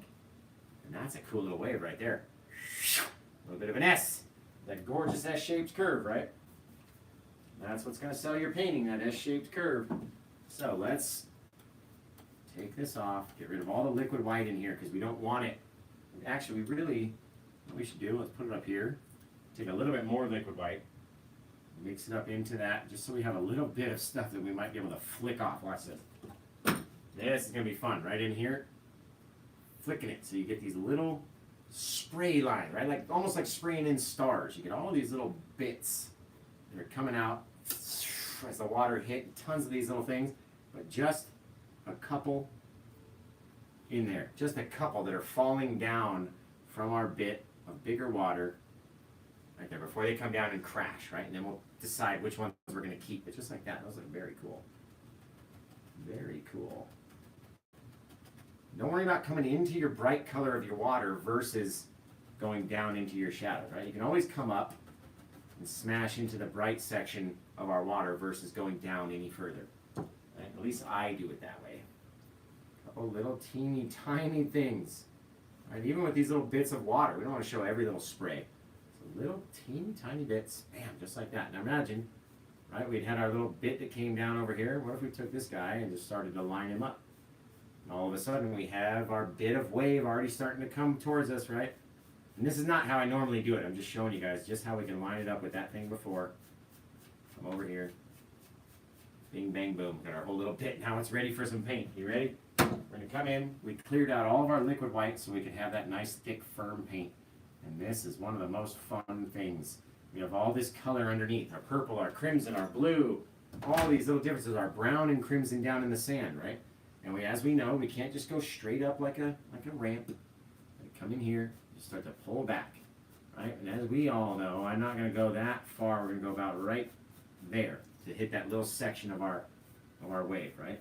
Just like this. Now we're going to pull it down, going the other way, pulling it out towards the front, right? Filling it in because there's more foam than you think. Just like that, right? Ooh, guys, that looks cool. Just a couple swipes back and forth, right? Once this way, once that way. Now here's a very cool thing, right? These guys, actually, we want to start pulling down. I've changed my mind on this angle. I want to start pulling it down. A little flatter over here, but then as it gets over here, we'll go down, down, down to Chinatown, then watch. We're going to start pulling it this way, just like a clock, going off to the side, and then we can start to build a whole nother wave off that way. And then what if he just wraps around? Oh, you guys, that's going to look cool, right? All based off just messing about with it. Changing our angles of our brush, right? These guys are going down. They're going to meet up with our little bit of water as it's crashing. We're adding more paint to it. We're putting some over there. We got our little ridge over here. You got to pull down like a clock around the front, right? Don't make them too crazy. These guys are going to match those angles. We're coming up around here. Coming in there. Turning the brush. Throwing it back, right? Very cool. Very cool. You can start to see it come together, right? We need some more paint on the brush, though. Oh, there we go. There's some paint. There's some paint. Lining it up with our little lines. And then these guys, they're going to come down and match up with that little bit of water, too. Right? All based on our little directional pulls and where we light stuff up. Look at that freaking wave and this ridge. My heckaroony, guys. Just like that. Bing, bang, boom. And then when we go back and soften it all, it's going to look so cool. It's going to look so cool. But it looks a little dark back here in the center, right? This is the part where we want to get rid of all the white and transfer all the darker colors onto our brush. Because back here we're in the shadows. So I'm going to come up a little bit higher. You can see we start back in there. Probably a ½ inch higher than it actually is. We're going to come back, and then we're going to start to go up. Just very lightly going up. And as we come out here, go up a little bit more, get a little wider, wider, wider, wider, wider, more paint, right? More foam, more brightness. This is shadow back here. This is in the sun. That's back in the water, back behind the water. You can't see it. Right? So it's a little bit darker color. Slide it out. And then we decide how far you want to have it. How much do you want to let show? I like it being deep and dark right back in here. And just these couple little bits of where we sprayed in, there's like 2 little pieces of water that are falling down attached to that, which is really cool. Right? All depends on our angles, though. If we pull this guy, I'm trying to make him look like a clock. So we're coming down like this, just like a clock, going over that side, right? All the way around the clock, even up into here. It still continues to be a clock until we get over here. It's our broken side of the clock on this side. Right? But just like that. These cool little things at the right angles, right? A little bit of paint, a little bit of pressure. What's our final P, guys? Because without the final P, how can you expect to be good at anything? Not just painting, but anything, right? Who knows the final P of Paint with Josh? Can you give me the final P right here? Who knows the last P? Anybody got the last P? Yep, depth, distance, and detail over there on YouTube. We got you, Rhonda. So, practice. Where are we at? I saw tons of them come in. Let's see. Anthony Burrows. Looks like you were the first one to type in the word practice. That's the final P, right? If we don't have any practice, Whether you're a race car driver or a baseball player or Michael Jordan, right? Michael Jordan didn't become Michael Jordan just by hanging out in his house and then getting signed to the NBA, right? He was practicing all the time, practicing, right? Which is basically what Paint with Josh does too. That's all I do up here. Practice, practice, practice. Right? Leaving little things. And that's the biggest. It should be the first P of Paint with Josh, but it's the third P. Paint, pressure, and then practice, right? It's from pulling our little guys off in different directions.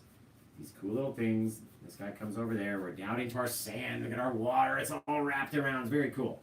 Very cool. Then we decide what we want our little beachy sand water to look like.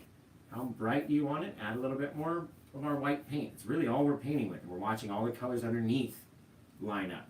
So if you didn't do your colors underneath there, then shame on you, right? No, I'm just kidding. I'm just kidding. I don't want to go all the way up. We don't want to get too close to the eye.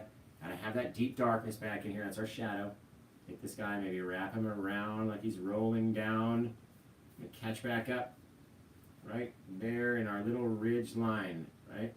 That little rounded ridge line right there. That's very cool. It all depends on, again, the amount of brightness on the brush. So our paint, right? Our pressure, how much we're pulling, how much we're dragging. And of course, the final P. Let's ask one more time, guys. Maybe somebody else new will answer. What's the final P of Paint with Josh? The final P is...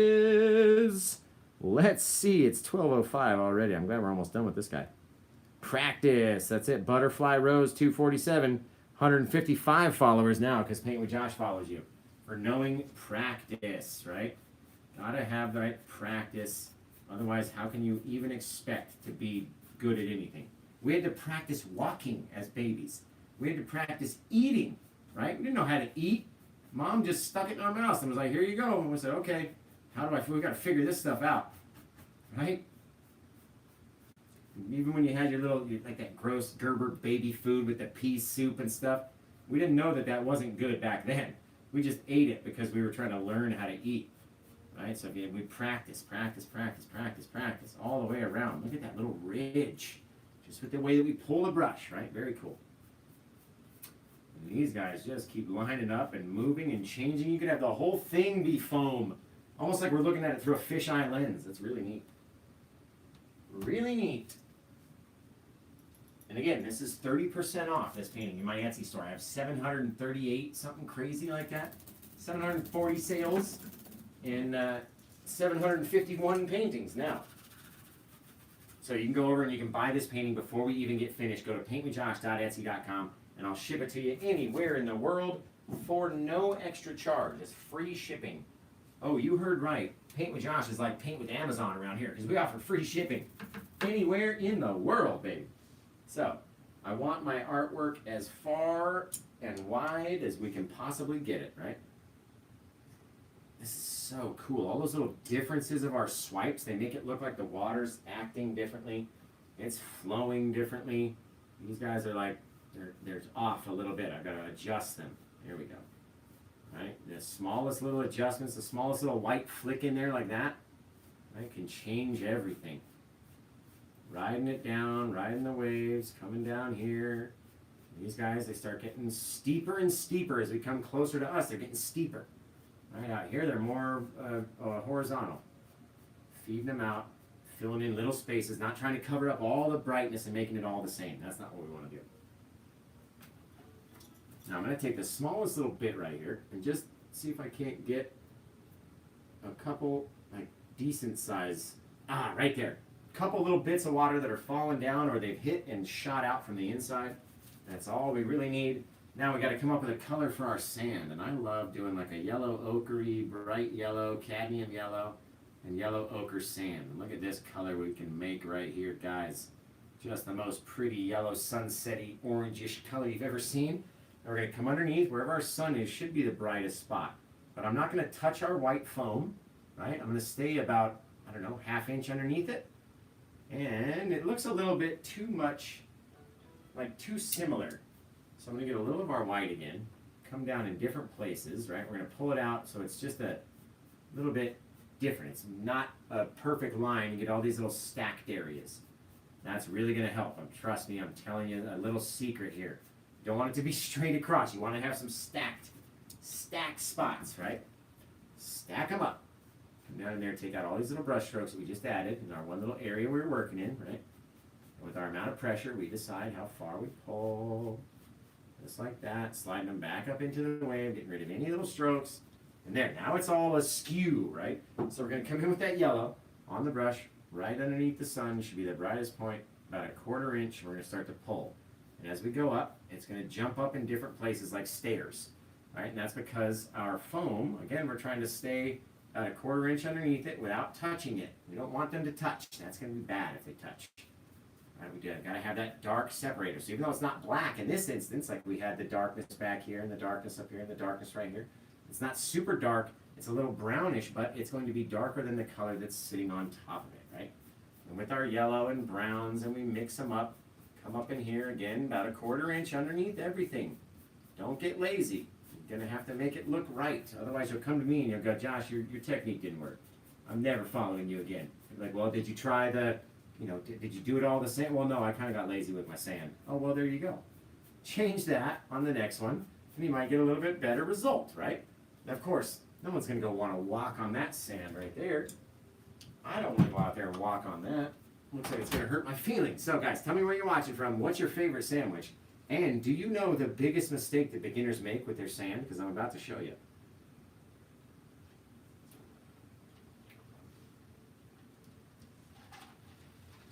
You see how we didn't go to the edge? We leave all these unpainted areas. So cool. So cool. This one's definitely going on my wall. Send me a message on how I can view them. Is Melanie trying to buy someone else's art? Don't let her buy your art. She's my customer. She's only allowed to buy my art. No, I'm just messing. I'm just messing. She's got like 37 Paint with Josh paintings. I'm sure she can go get someone else's and I'll be all right. I'm going to come in here. We're going to pull down. Again, keeping that little dark separation line in there. Doesn't have to be the most perfect thing, right? It's going to be all staggered and jagged. Like Alanis Morissette's album that year in like 95, The Jagged Little Pill, right? It's got to be jagged. I was watching Family Guy earlier and they made a joke about that. It's the only reason why it's in my mind right now. I'm not that big of an Alanis fan. Okay, no, I'm just kidding. Just like that. This is where the beginners go, okay, cool, I'm done. Obviously. I watched Josh do this bit and then I skipped past to the end. Well, you didn't see us fix it, right? Because right now, if we were to spin it upside down, it would look like an aurora borealis coming down in the sky, to me anyway. So I'm going to take it, all those little vertical swipes, I'm going to make them horizontal swipes. And notice the direction I'm pulling. I'm swiping away from my wave. And that way we're going to save that dark separator just for a minute, and then we'll put them right back, right? Away from the wave, grabbing, pulling, grabbing, pulling, grabbing, pulling, based on our pressure. How bright do you want to keep your sand? Right? Pull it away. To the side. Look at the difference. Wet sand, aurora borealis, right? Very soft. The more paint that you have up here, the brighter it's going to be. The harder it's going to be to blend away. You want to keep your nice deep dark areas down in here. It's like a golden beach, guys. That color is so gold. Oh, we have to name it something to do with the beachy sand looking just like that. And all the differences, right? It's almost a little greenish bluish over here in the shadow into the light, into the goldish color. Now, without washing the brush, we have the same amount of paint on the brush, right? And we need to slide it back and get that dark separator be a little closer. Because right here, it looks like an oil spill happened underneath our water, right? But if we come back in here and we start feeding from the left to the right now into the wave, but as we come up to the white part of our paint, we move our brush away, right? Come up in here and start flicking it until we can get any amount of that yellow to drag. Watch this. Drag it into the wave, shrink it back, just like that. And then it'll look more like it's got a little shadow underneath it, right? If you get rid of it all, you have to go back in with a palette knife or your brush and put it back in, and that's never fun. So try not to lose the dark separation. Try to have it come out in different places, just like that. That's cool, right? Never just one straight line. Feeding it back in, making it smaller and smaller and smaller until it looks however you think it would look in your own mind, right? Come back in here with our sand. A lot of pressure in the sand because we got to get rid of all those brush strokes. A lot of pressure, a lot of pressure. Pressure, pressure, pressure, pressure, pressure. Under pressure. Little David Bowie and Queen out here, right? Oh, that's what we should start doing. I'll start doing like song references. Man, this sand looks so cool. Do we even really want to add those rocks around the side? It's just so gorgeous right here. Just so pretty. You guys tell me. Be like, okay, Josh, either finish the idea like you had thought you were going to do it, or leave it exactly how it is and I want to buy it because it's so stinking pretty. You guys tell me. You got to let me know. Leave it or continue? Should we continue on with those rocks or should we leave it? Somebody says rocks. We got a rock over there. We got a rock over here. Let's see. Does anybody say leave it? Finish the idea, they say. Is this oil paint? Yes, it is. What's that title right there? Doubloons Beach. Ooh, I named one Pirate Bay because I could just imagine. Same with this one. I can imagine there's a little bit of buried treasure off the side over here, right? We got to go walking along the beach 50 paces, then turn north for 150 paces, and then boom, we're going to come in and hit our bit of treasure back there, right? Very cool. A small little bit of lightness, a little bit of touch to it, right? You can take this guy and even swipe it down if you have to come from one side or the other. Just so neat. Not trying to move the paint though, right? Just trying to soften it. Sometimes it gets a little crazy and you gotta be like, hey, chill out, soften down, settle down over there, right? Okay, let's do some rocks. It seems like everybody wants the rocks, so let's add them. And I like doing the rocks. You get a lot of cool details and stuff. So a lot of people, again, have problems with the knife. So we're going to be forcing you to use the knife in about 2 or 3 minutes. But as of right now, get your fan brush out and start getting ready. Get your anxiety, go take something, and we're going to start to make some rocks with a palette knife. And trust me, you can do it. So we're going to come in here with all this big old nasty, look at the amount of paint. I got to take like 4 steps back just to come back and show you guys the brush. Look at this. Just covered in paint. My goodness, right? Thick like an axe. You can go chop some wood with this sucker like that. So we're going to come in here and just going to mush it. Again, sort of like we did with our mountains back there. Sort of writing in cursive. And we're going to come up into our spray and just do one little guy kind of covering most of that spray and a lot of bit of the water back there. Right, now we'll pull this guy off to the side. This is why I don't like doing rocks too much because you lose so much gorgeous area of your sand. Right? And again, we don't have to cover every single piece. We had this guy come down here. It's pulling from a different direction. Right? Slide that guy off to the side over there. It's a little darkness back in here. And try not to cover up all of our gorgeous sand. And that's going to be my goal. Okay, and depending on how far we pull with our brush, you can decide how far your little rocks come down. Just like we did with our bit of water back here, we're doing the same thing with our bit of rocks. If you want to add a little shadow, let's say we match our little thing back here. When it came up, it was a little bit higher, a little bit higher, a little bit higher. Cover that in, but not as dark as the actual, rock itself, right? And that way your shadow will stand out away from the actual rock itself. You can slide the rock up if you wanted to. You can change it. You can pull it down in one direction or the other. Add little ridges. Maybe this guy came straight down over here. Maybe this wasn't very much in. Over here, off to the side. All depends on where you want to pull it, and then you go back and you just remember that for your highlights, right? And just like this, I'll show you what we're talking about. Grab your old palette knife or a butter knife. I've seen a lady do it with a high-heeled shoe before, so you can do it. I don't want to hear the excuses, right? A little bit of our cad yellow, a little bit of our dark sienna, which is the lighter color browns. Mix them up until they're this gorgeous little thing. And because we're here in the foreground, we have so much more details, right?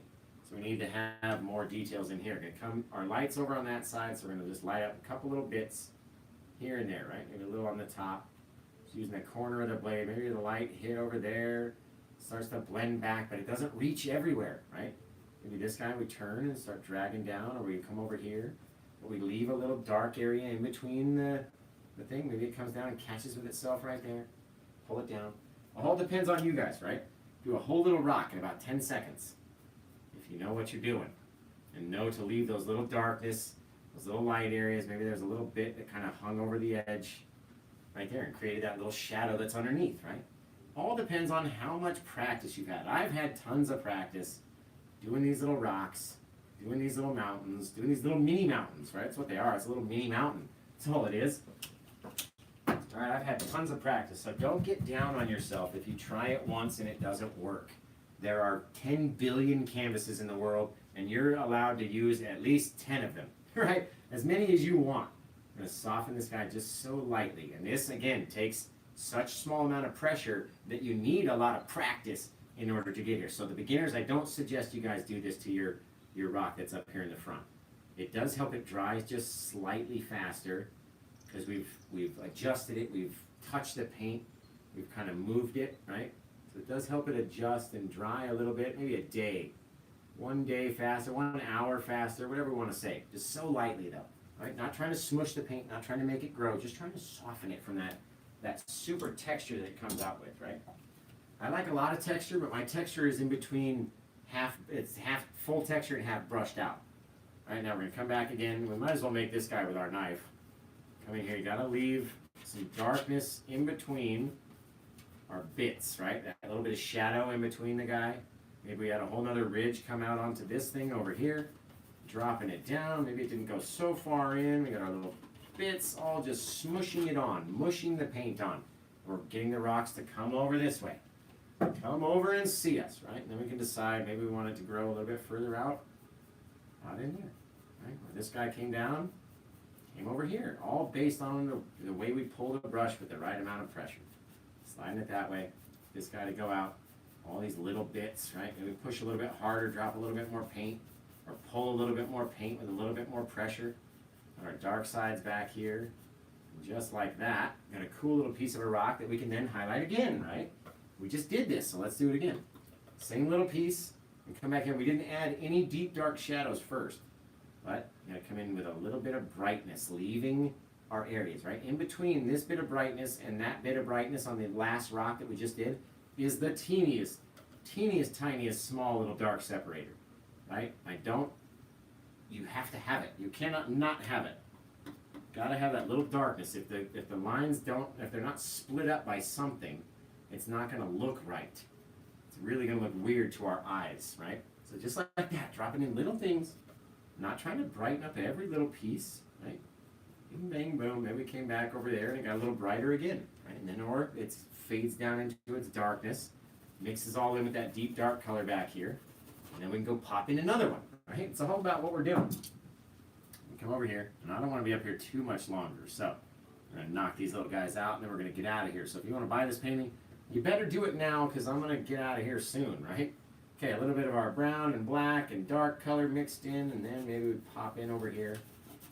Again, cursive writing. Leave those sharp little jaggedy little things, right?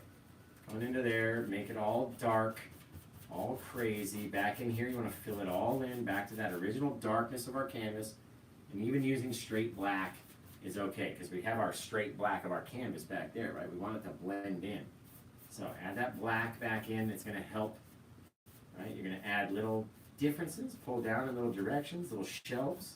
Maybe there's a little place where the seagulls like to sit out here and wait for the little baby sea turtles to come down and try to make their way to the shore, and then they come down, swoop up, and grab them, right? You never know. I hate those seagulls. I watched that show, like I don't know, Planet Earth or whatever, and like the birds are like sitting there and they're watching all the baby turtles, and you're like, please don't go eat the baby turtles. And what do? They go eat the stinking baby turtles. So it bums me out, and then I don't want to watch National Geographic or whatever we were watching before. I don't want to watch it anymore, right? So funny. All right, here we go. Got all of our darkness. We'll come back to our bright part of our knife. Again, to the same little pile of paint. Haven't changed it a single bit, just based off our pressure, our practice, right? The amount of paint that we have on the knife. Then we got our angle, we got our depth, our distance, our details, right? Lots of stuff to remember when we're painting, but I try to make it fun. Try to show you that you don't have to really stress about it. Leave a big gap in between there. Look, it looks like this part got lit up, and there was some shadow, and then it got lit up again. Don't have to cover every single thing. If I had to cover every piece of every painting, I don't know that I'd want to do it. I especially wouldn't paint it on black canvas. If we're gonna cover everything, we're basically doing it on a white canvas. Out here on a black canvas, I like to keep all of these really deep, dark, shadowy areas. You don't know what's happening down here, right? Adding a few little bits of our highlight, just in little bits, little places. Doesn't have to cover every which way. Doesn't have to be the same amount of brightness. or anything. You can mix it in, you can slide it down, pull it back over there. Cool little bits of rocks, guys. That's neat. Now, here's the question. Do we continue to wrap these rocks around to this side and maybe cover over? I love this right here. I saw somebody in the comments, though, say to add a rock on the right. So apparently the person in the comments doesn't love this side and wants it fixed, right? It's the one thing I've been looking at this whole time we've been streaming, is that one comment in my head. No, I'm just kidding. I'm just kidding. But I love this part. But do you want to see these rocks come around, maybe get a little bit higher up and cover over a little bit of that section where you don't see your end of the water? Have you not figured out how to paint that part yet, and you're just kind of struggling and you're like, Josh, just please cover it, right? No, leave it. That's what I said too, right? It looks awesome the way it is. Got that water coming in, just wrapped up, and it's going to roll over and smash onto us. I got all these comments. Leave it, leave it, leave it, leave it. No, sir, leave it. Perfect. Good. The less painting I have to do, the more you guys will be my favorite. And when we go post this on Instagram and Facebook, make sure you zoom into right here, and you just see there's probably 20 little teeny, minuscule, tiny little dots of paint, and they look really neat. Like they're a bit of water just flung out. Hits and so cool. It's the best, probably the best one I've done. I love this one. I know I say that all the time, but I do love this one. It is a gorgeous little piece of a painting, if you ask me. Gorgeous piece of work from Josh. Josh is a piece of work, right? Here we go. Round it down, taking our swipes. Right, really blending this guy out down here. Comes softer and softer, pulling it down to the edge. Very cool, guys. Very neat.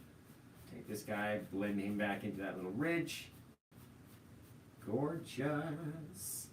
Gorgeous. Get that brush hair out of there. Very softly, just to take out any strokes of the brush. Oh, yeah. Oh, you know what Bram did that's kind of looked cool? That I might just have to steal right here, is he took a little liquid white and said it looks like sparkles in the sand. So let's take a little liquid white. We're going to work it over the edge of the palette. And right here, let's just try it in an inconspicuous area. Right, get these little bits of bits of light that are picking up off the top of our bits of water reflection. Something in there. What do you guys think of those? Those look really kind of cool, like little seashells or something. Right? They look like little seashells. Don't want to put too many of them, though. Don't want to do too many, but those look pretty neat. I gotta give it to Bram. They do look like a bit of shimmer on the water as you have all these little things, little bits of light that are getting picked up by the sun. And the more that we do, the cooler it's going to look, right? But again, the more we do, the more dangerous it is, because we'll cover all those bits and we won't be able to see that. It's gorgeous. Thanks, Bram, for the idea.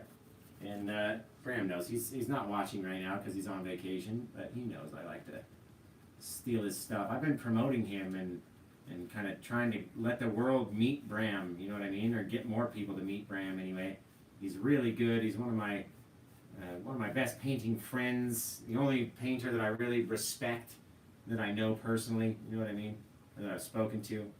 And he's just always got some good ideas. He's a super nice guy. He lives over in Tennessee, so if you're over in Tennessee, make sure you go take a class from him and just tell him, give Paint with Josh his cut, because I came from Paint with Josh. So if you've never heard of Brad before and you go do something with him, it'll be really funny, and he'll probably laugh. He'll probably laugh a lot if you're like, hey, Paint with Josh said to give him his cut. Just say that. If you ever go do anything with Bram, you're like, Paint with Josh said give him his cut. And Bram will laugh so hard, because he gives me credit. Like, I sort of brought him out of his funk. He was in this painting funk. He didn't feel it anymore. He didn't want to do it anymore. He had become very lazy and didn't want to do any of the painting. Didn't want to do the video editing. Didn't want to do any of the stuff that you got to do, right? And so, after painting with me on TikTok, I've been badgering him and badgering him and badgering him to come and paint with us. We have a lot of fun. Come paint with us. Come paint with us, right? So we finally got him to come paint with us over here on TikTok. And of course, what happened? He loved it.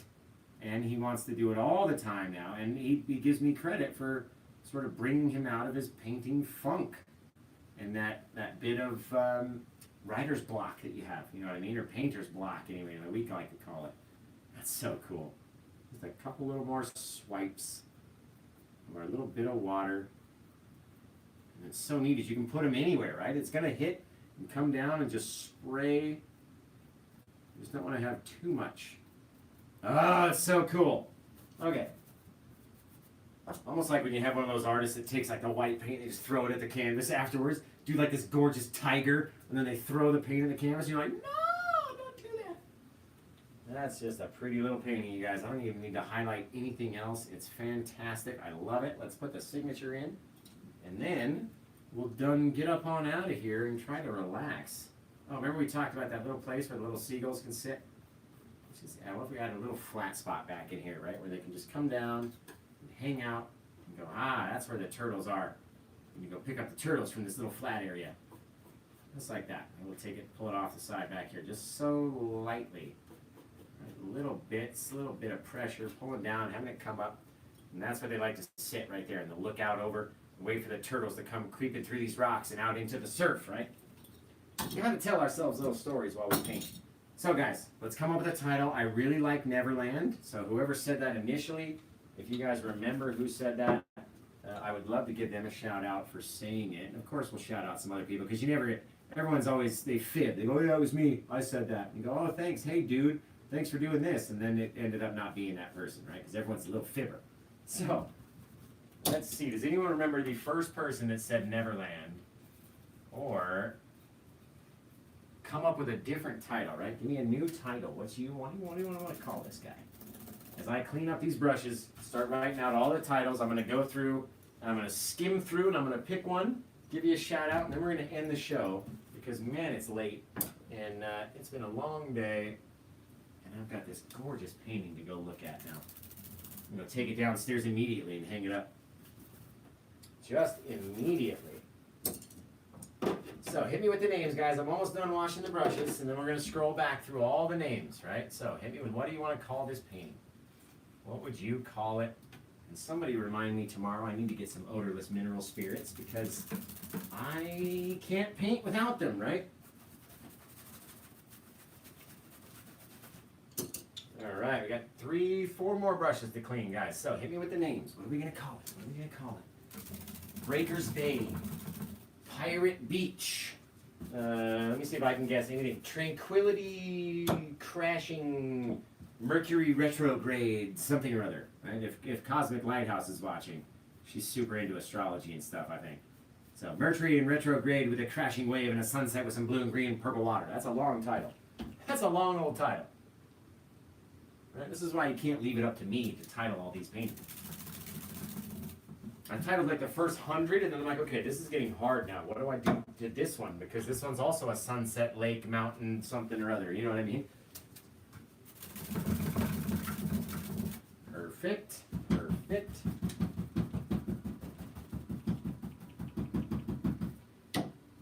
One more brush.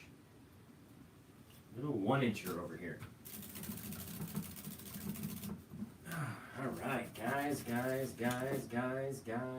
Let's come back and check the comments. Let's look for some names. What do we got rocking on YouTube first?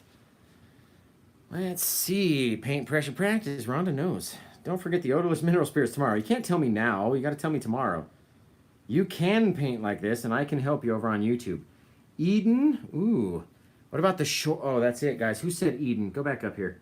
I'm gonna adjust your title a little bit. Actually, I'm going to give Ashley Lively a follow, right? Because she said Golden Shores. And the first person to say Eden that I saw was... Where is it? Sarah Elizabeth. Right there. You're getting a follow. And I'm going to combine both of these titles. Oh, and this guy. Let's see. Krista. Krista, you're getting a follow as well. Because I saw you say Eden as well, right? So we're going to call it Golden Shores of Eden, or Eden's Golden Shores. Which one do you guys want to use? Golden Shores of Eden, or, you know, like the Golden Shores of Eden, or Eden's Golden Shores. You guys tell me which one you want to use out of those two titles while I lean this guy down and just finish the top, blending that little section where the easel can't reach, right? In this instance, I need a little bit more paint. Where did I put my palette? There we go. A little bit more paint on the brush. Then we can come up here and just blend it in. There we go. That way you get a full finished canvas. Bing, bang, boom. It's just as blended on the top as it is. I literally take just as much time on the top as I do on the front. And just like this.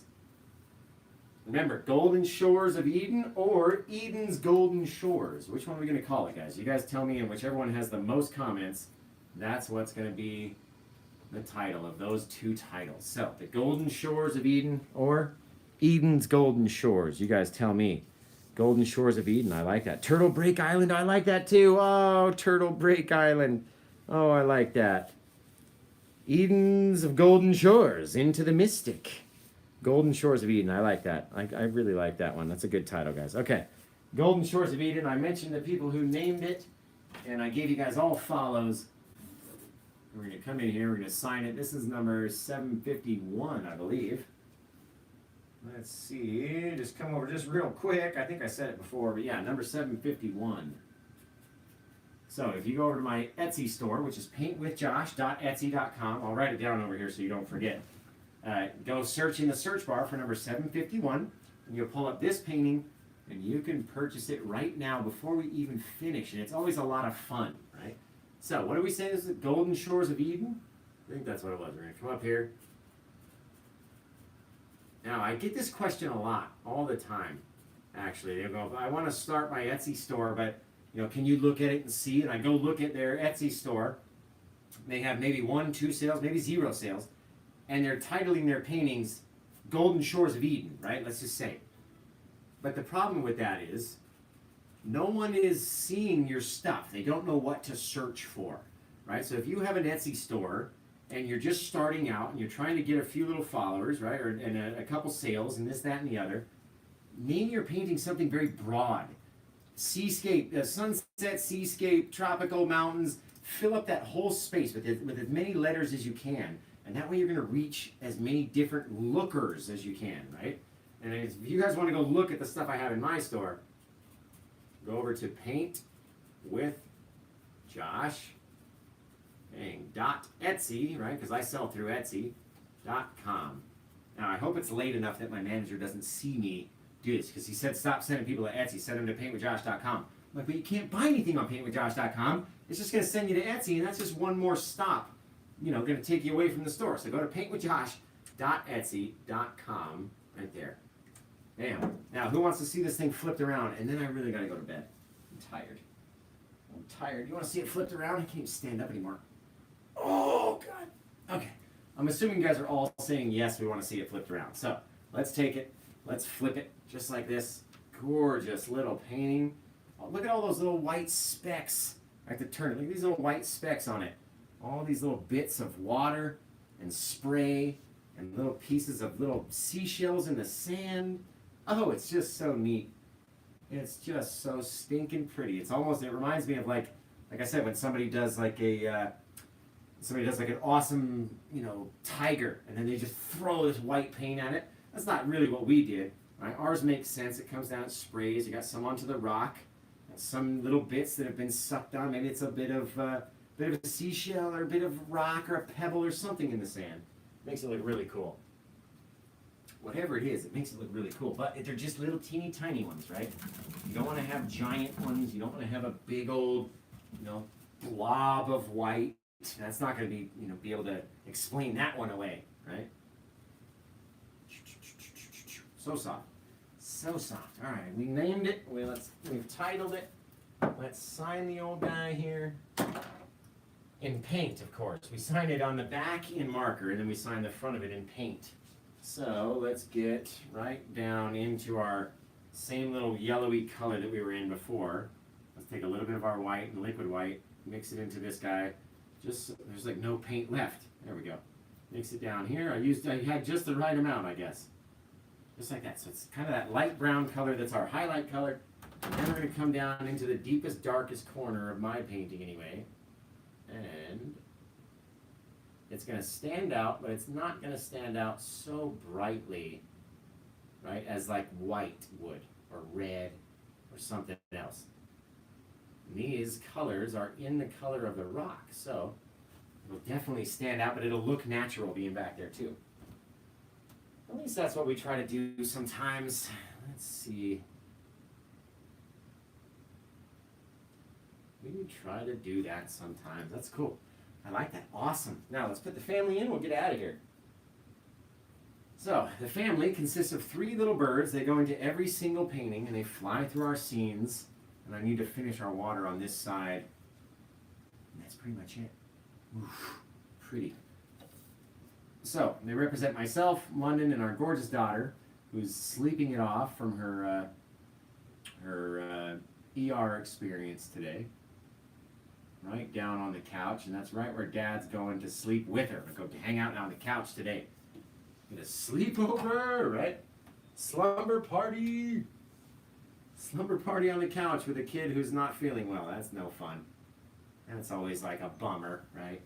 I just felt so bad for her. She's like sitting there screaming in pain. And there's nothing I could do. I couldn't take it away. I couldn't give her a hug and make her feel better. You know what I mean? There's nothing you could do. And you just feel so helpless as a parent. It's just crazy. And then these kids, they get older, right?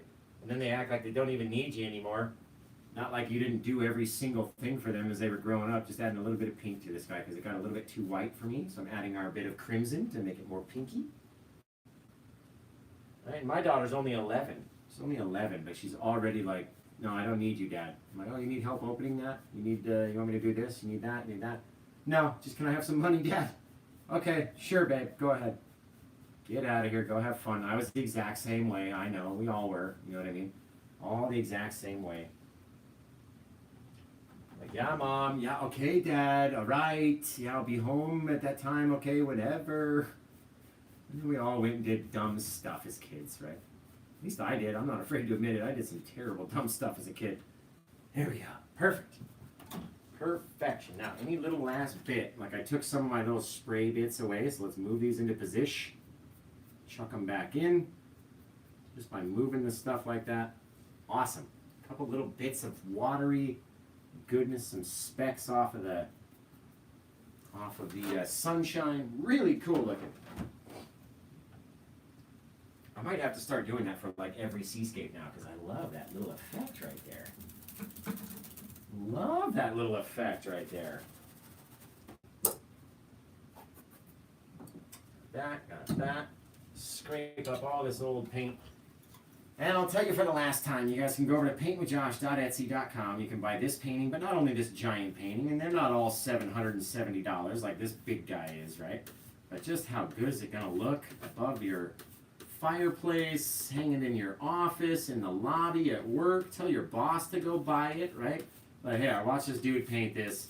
We can literally, you know, it's over on YouTube too. You can put the YouTube video on and have it just chilling.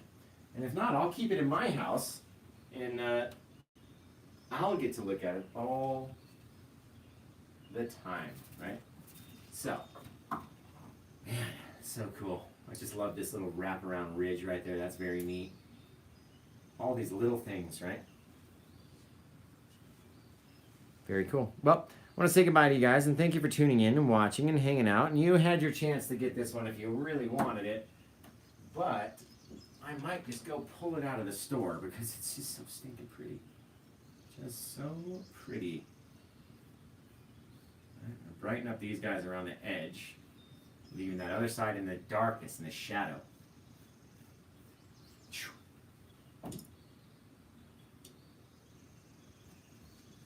Oh, that's where that sounds. Like, where's the sound coming from? I forgot I was playing like this soft ambient noise on my iPad. Where's it sound like birds in here? I have like animals. Do I live in a terrarium? What's going on? Just like that. Wicked. Okay. Wash off that old brush. I'm going to say goodbye to you guys and I'm going to go to bed. I'm going to sleep in tomorrow. But I will come back and do, I don't know, maybe 3 paintings, maybe 4 if we can sneak one in.